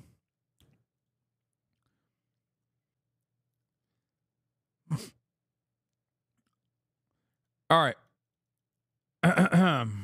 Edwards, a Republican who's in the midst of his fourth term, added that he apologized for those present at a town GOP meeting Tuesday for creating such a stir. They all just basically vocally thanked me for 8 years of service and my leadership in the state and the things I've accomplished. Child marriage bill passed the House last week despite Edwards' protestations. And now goes to Governor Chris Sununu for his signature. Chris Sununu, you are the last bastion here, sir. You better veto this bill. Anyway, more pedocon theory. More pedocon theory.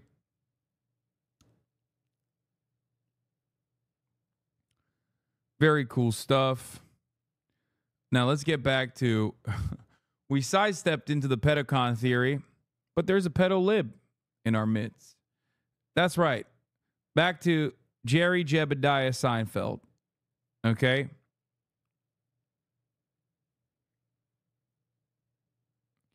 Unrelated, but according to Khan 11, Israeli officials are convinced the ICJ will issue orders to stop the fighting in Rafah.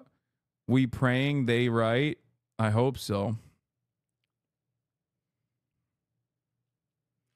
We're going to do the Bill Burr clip after this.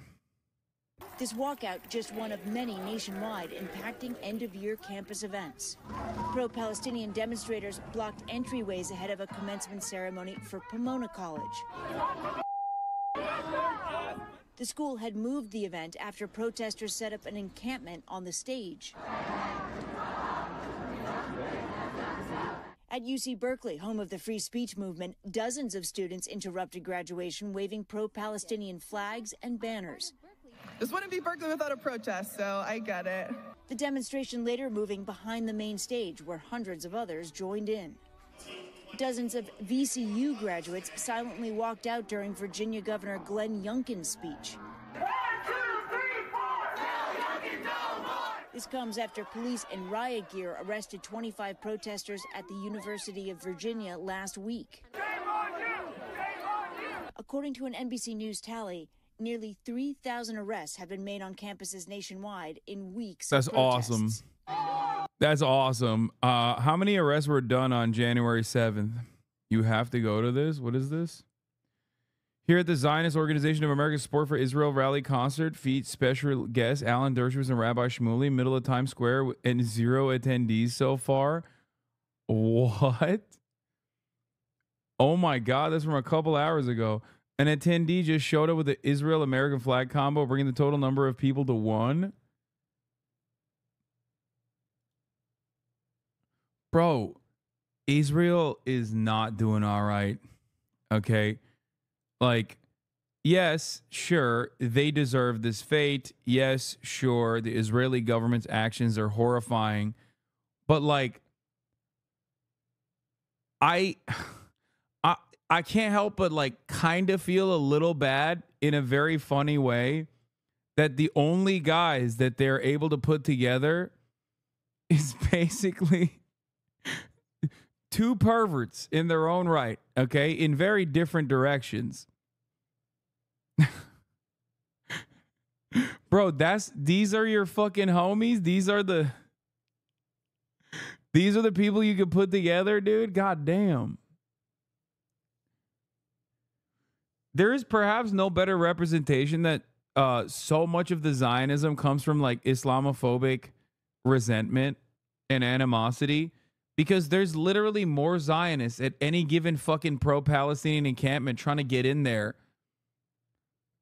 If the Israeli organizers actually wanted Zionists to attend this, they should have put like a woman in a hijab there, you know what I mean? So that they could go and spit on her. That would be widely attended. You know what I mean? Every fucking Tom, Dick, and Harry in New York would be there to like fucking yell at her and spit on her and stuff.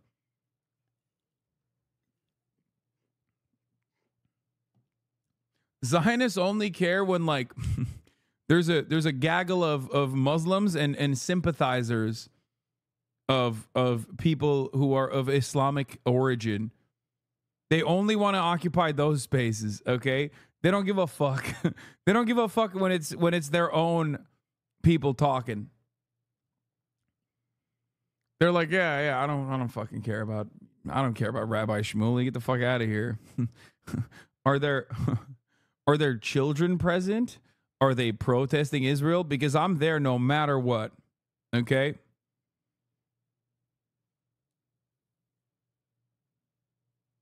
Their position has power in the U.S., so there's no need to protest for stuff, only counter-protest? Yeah. 36 months after, arrests made, more than 1,265 defendants have been charged in nearly all 50 states and District of Columbia. Oh, this is the January 6th attack. Wait, no, that's charged. How many arrests were made? I want to know how many arrests were made. That's only the fucking charges. I want to know how many arrests were made after January 6th, not like those who were charged, unless they charged every single person with arrest, because they didn't really charge. Technically, they did. I don't think any arrests were made on January 6th. I think there were like, how many? Like a handful. There were a handful of arrests made on January 6th, which is already laughable to begin with. So I guess like the arrest to charge number is like identical in this situation, possibly because these are all arrests that came after investigations were conducted.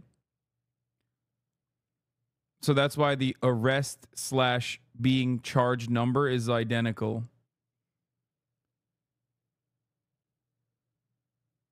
Approximately 11 individuals have been arrested on a series of charges that relate to assaulting a member of the media or destroying equipment on January 6th. No. I want to know how many people were directly arrested on January 6th. I'm just saying, January 6th happens, like a handful of people get arrested, okay? Maybe 2 hands full. 1,300 people are arrested. 1,200 are charged since like months after January 6th, by the way. Meanwhile, 3,000 arrests have happened in the last couple of months immediately at student protests, like directly at student protests. Just something to consider. As of this AP article, June 4th, 2020, 10,000 Black Lives Matter protests were arrested. So 3,000 in a few weeks is crazy.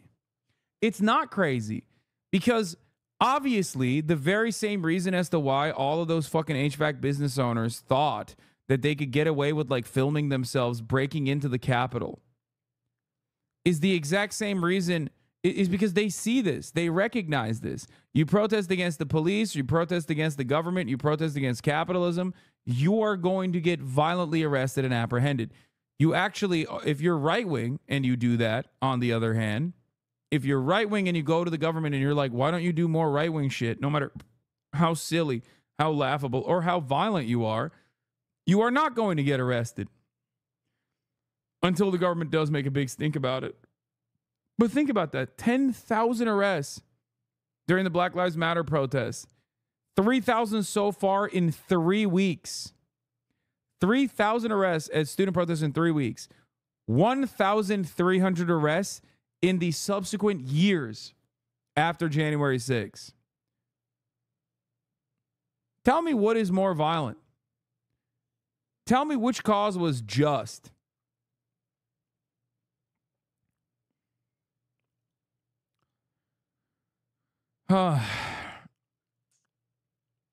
Anyway, just some stuff to consider in this fucking bullshit ass country as we go back to Jerry Seinfeld, a story so fucking stupid that I've spent the last hour literally covering anything else instead of this fucking story. I can't even get myself to literally talk about students leaving Jerry Seinfeld's commencement speech because it's just so stupid. Nobody should be listening to Jerry Seinfeld, okay? His 17-year-old girlfriend should not have been listening to Jerry Seinfeld when he was like, here, I'll help you with your math homework. No one.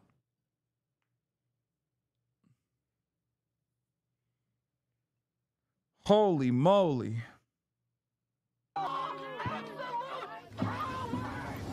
U.S. News & World Report is out with a new survey today that says that 67% of students at top schools say anti-Semitism is a problem on campus. 38% say they feel unsafe. As for Duke, Jerry Seinfeld, his daughter graduated from the school. His son goes. Who is doing these polls, bro? Also, anti-Semitism is a big problem in campuses. It's true. That's a real issue. Except the idea that, like, that's married to the fucking pro-Palestinian protest is insane, okay? To the school. We reached out for his team for comment. They have not returned our request for comment. Guys, back to you. All right, Stephanie. Like, if you go to a pro-Palestinian rally and you poll the students without, like, tying it back to Palestine, if you literally were to poll them and ask them, do you think anti-Semitism is a big issue on campuses? They would say yes. The pro-Palestinian encampment would say yes. These students are obviously very, very fucking considerate overall. So that number doesn't mean anything, but ultimately they're using this, or rather, it's not that number doesn't mean anything, it's that they're using that number in a very gross way here. In a story specifically about college campuses protesting against like pro-Israeli speakers and whatnot. How was anti-Semitism a problem before October 7? What do you mean? They literally had like Nazis attend college campuses regularly. What are you talking about?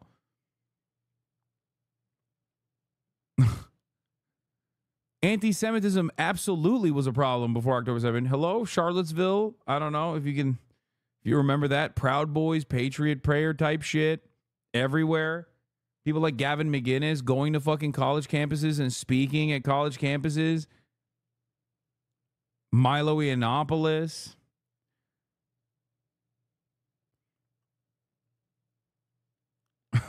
Marjorie Taylor Greene said Jewish space lasers did the California wildfires.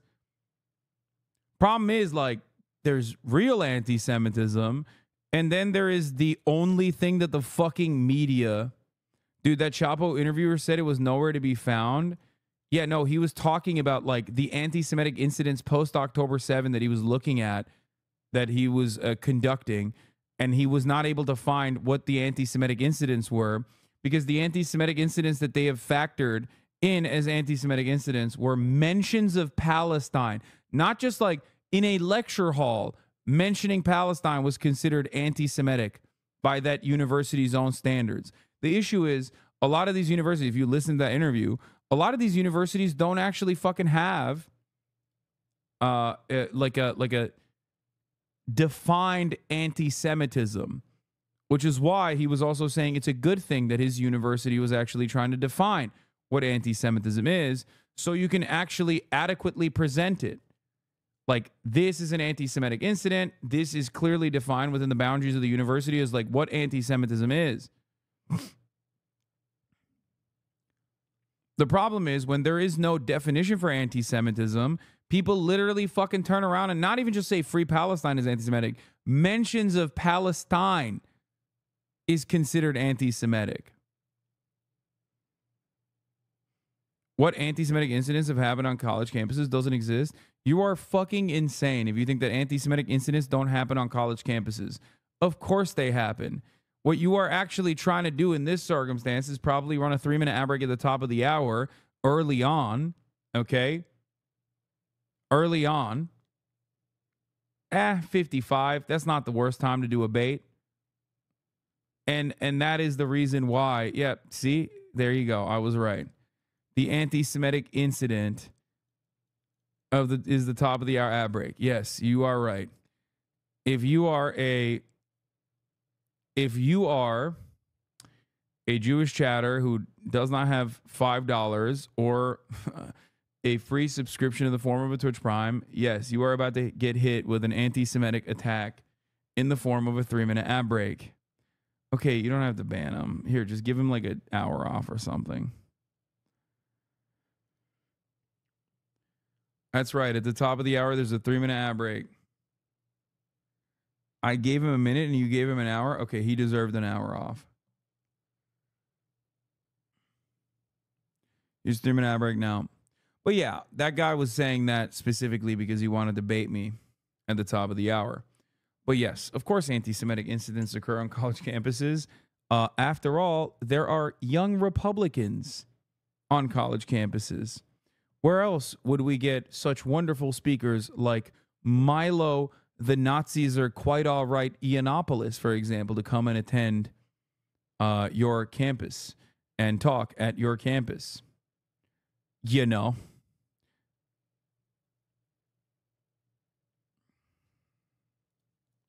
Thank you very much.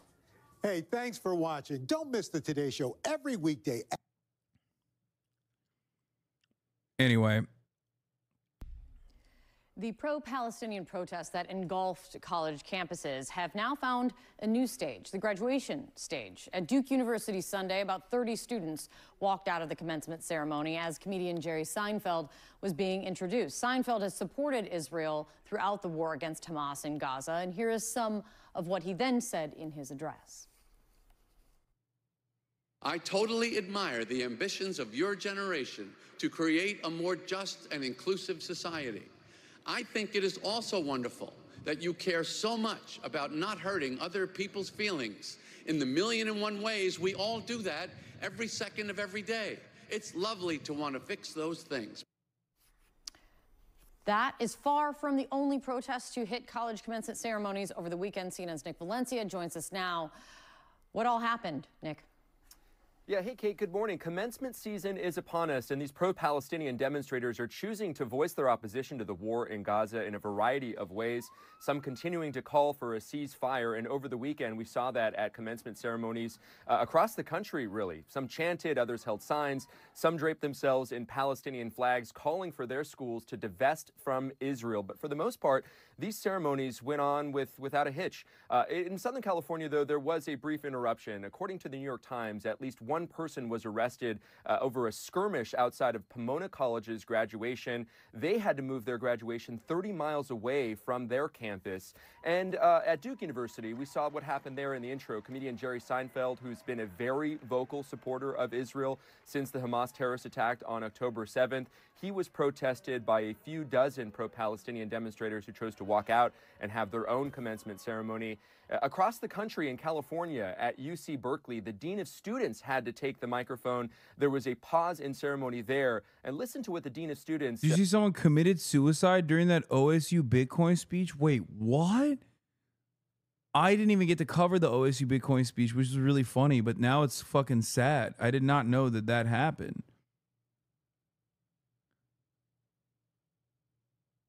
The OSU, like, the OSU president was like, they fell. Oh, they didn't commit suicide. They just fell. Oh, God, that's so sad. It's being investigated as a suicide. A family member of the graduate participating in Sunday's ceremony. It was a suicide. It was while the graduates were walking onto the stadium. Dude, that's so fucking sad. Efendim. Kaçta çıkıyoruz? Okay, şimdi birazdan çıkıyor muyuz? Okay.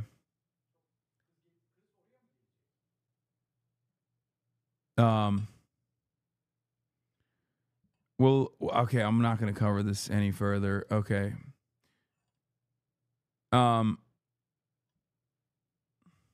That's really sad, man. That's fucked up.